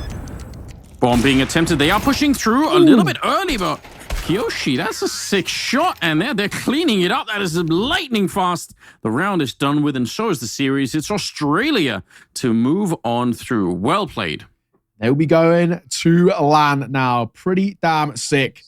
Good work for them. Really, really good work for Australia taking that one. And of course, in doing so, now they book their spot to Chengdu, China to represent, the Oceania region. It's pretty sick. Honestly, really well played for them. I'm very impressed with what we saw. I mean, honestly, this is a side for me who, map number 1 was very solid. Yes, map number 2, they kind of fell apart, but they're able to recover well. Even with a sub as well in towards Dust 2, still looked clean as. So I'm impressed. I'm looking forward to seeing these guys on LAN 2. They looked very good for my money. And good work. I mean, for New Zealand, this wasn't meant to be. Dust 2 it never really got going. There was maybe a couple of moments, no consistency. They really needed that first gun round in the second half. They don't find it. It kind of falls apart from there. It was 2 tall in order, 9-3 half, in all fairness. But really well played. We'll take a look at those highlights in just a second of what was a very good Dust 2. And, for the likes of Australia now, I want to see these guys try and work upon what was already a very good showing here. This is a core of a team who are very solid. So, I mean, even for that core, getting to play on LAN, it's just 4 out of 5, it's still really, really valuable experience. Oh, yeah, no question about it. I've got to say as well, I mean, some of the big clutches that were coming out, I think Gump winning a couple of them, and then even towards the end there with the Slimy, those are some heartbreaking rounds. If you're on the New Zealand side, you're going to be thinking about those. You're going to be saying, man, if we win those instead, it could be different here.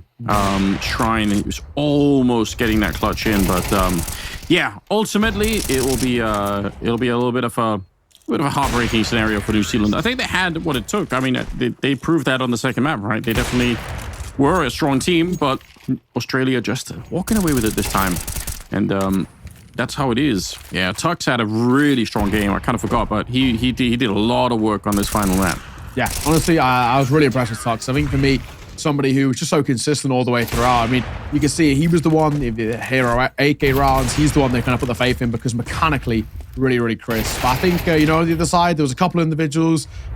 Cookie, especially those last two maps, just remained quite a difficult player to play up against. Very crisp when he got his chances, but, in the end, they needed a little bit more. Netic, I think, cooled off just a little bit in towards maps 2 and 3, and maybe they needed a little bit more out of him. His map 1 was so damn good, but it's the one in which they lost. So, all in all, there was those opportunities for New Zealand. There was those individuals who had their moments, but the big thing, and I'll always say, it was about consistency. They could have put consecutive rounds on the board, and it hurt. This one was a big one as well. This little 3K that comes through from Recons, especially when it felt like New Zealand were just about to get a chance in towards this game, into this half, and he comes through lightning fast 3K. Well, shout out to Kyoshi. Well, I think he's in the chat right now. So thanks for helping us out and standing in at the last second. Probably a little bit of a wild ride for him just being thrown into the game because Payne at the outage. But you got to remember Payne as well. He was really strong when he was in the server. So it's like a little bit of a flying exchange there. But they make it work, Australia. So it's all in the past now. Good job. Yeah, exactly. Yeah, well played though. You are spot on by Kyoshi. Came in. I'm not too sure how much notice he would have given. Apparently, it was a bit of a scheduled power outage for Payne, which is something you absolutely hate to see. But honestly, really good work coming through from the Aussie guys. And of course, all in all, a fun one. It was an enjoyable time. Yeah. A good best of 3. We actually finally get a 3-mapper as well, which is something that is good to see because we had a lot of 2-0s, a lot of kind of one-sided games. It's good to get a little bit of a competition here. We know that all the players in this region know each other so well. So that was kind of going to be expected from the get-go. And I'm glad that we got to have a bit of length in this one. Yeah, I think it was worth it for sure. We got to see some good players that we maybe don't get to see every day. It was enjoyable. I think we are waiting for an interview. We got Tux with us, I believe. He's already lined up for it. So let's see if we can get him in here. Yeah, joining us. But good to speak to Tux as well. Very good. Matt, Tux fella, thank you very much for joining us. First of all, congratulations. Let's start with the classic one. How are you feeling? You've qualified to LAN. How's that feel? Hey, fellas. Yeah, it's good. We have a really young team of people that have never competed internationally or even on LAN, so it's kind of exciting to be able to do that, the first steps of many careers moving forward. So it's really nice, honestly. It wasn't as clean as we'd liked, but it's a nice experience getting to take young players to compete at their first LAN, because since COVID, there's been no LANs in Australia, really, apart from like your very grassroots level ones. Yeah, that's fair enough. I was curious to know how much are you guys normally playing the New Zealand guys? Did you kind of expect to win this one? What's the feeling coming into the game? Yeah, we expected to win New Zealand and not a real team. So, and they had a few players. They had the Rooster players that were playing for New Zealand who had pulled out, I don't know, randomly last second, and they just literally gone in like 2 or 3 subs. So we were definitely expecting to win that. We have a sub ourselves, but we were expecting to win pretty convincingly, especially after the Rooster players were gone. But we had a really bad game on Anubis, and they have a couple of really good players. So yeah, GG.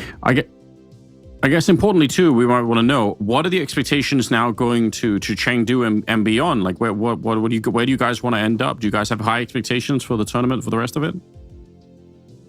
Yeah, absolutely. I mean, we want to qualify for the World Championships in Riyadh in November or something. So that's the goal. The goal is to go there and win.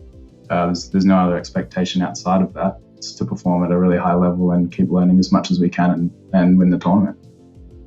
Fair enough. I guess just quickly, tell me about what's it like in the scene at the moment.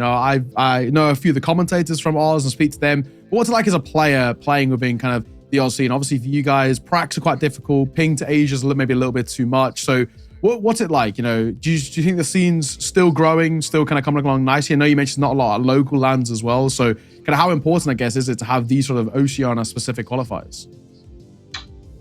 I mean, the qualifiers in general are huge, very significant amongst all of the international tournaments we get at, like Pro Leagues and IEMs and every other tournament. They're massive for all the players here that don't even get to compete professionally or really get paid to play outside of, like FlyQuest here don't get paid to play and compete full time. So all things considered, I'd say we're doing well. We're in a down period but rebuilding. And I think there are a lot of new players and new generation of players that are coming through. And hopefully we can keep developing and get some good results internationally, which brings some eyes on the region and potentially have more teams and more players being able to compete full time and play professionally and keep developing it. Because like you see with, the FlyQuest guys and JKS and the Renegades guys, we have really talented players. We just don't have a lot of people that are going overseas and competing at a European level or with European teams. So I think it does. I don't think it takes too much, and I think there's some good leadership that can come through this region. And a lot of people that really want to be able to compete at a high level and win. All right, well, fair enough. We'll leave it there. Thank you very much for joining us. Pleasure to speak to you. Congratulations again. And yeah, I guess we'll see you in Chengdu, China. Thanks for joining us. Thank you, fellas. Pleasure speaking to you as well. Have a lovely day. Yeah, it's take care. Good day. Oh, well, lovely stuff. Lovely stuff indeed. Good to hear from them as well off the back of that. Tux individually was pretty crisp. I think we can both agree. Especially those final 2 maps was pretty damn solid. But ladies and gents, no rest for the wicked here. We got more Counter-Strike action to be bringing you on your screens. So we're going to throw this one to a break. Only a brief one. We'll be back very, very quickly. See you soon.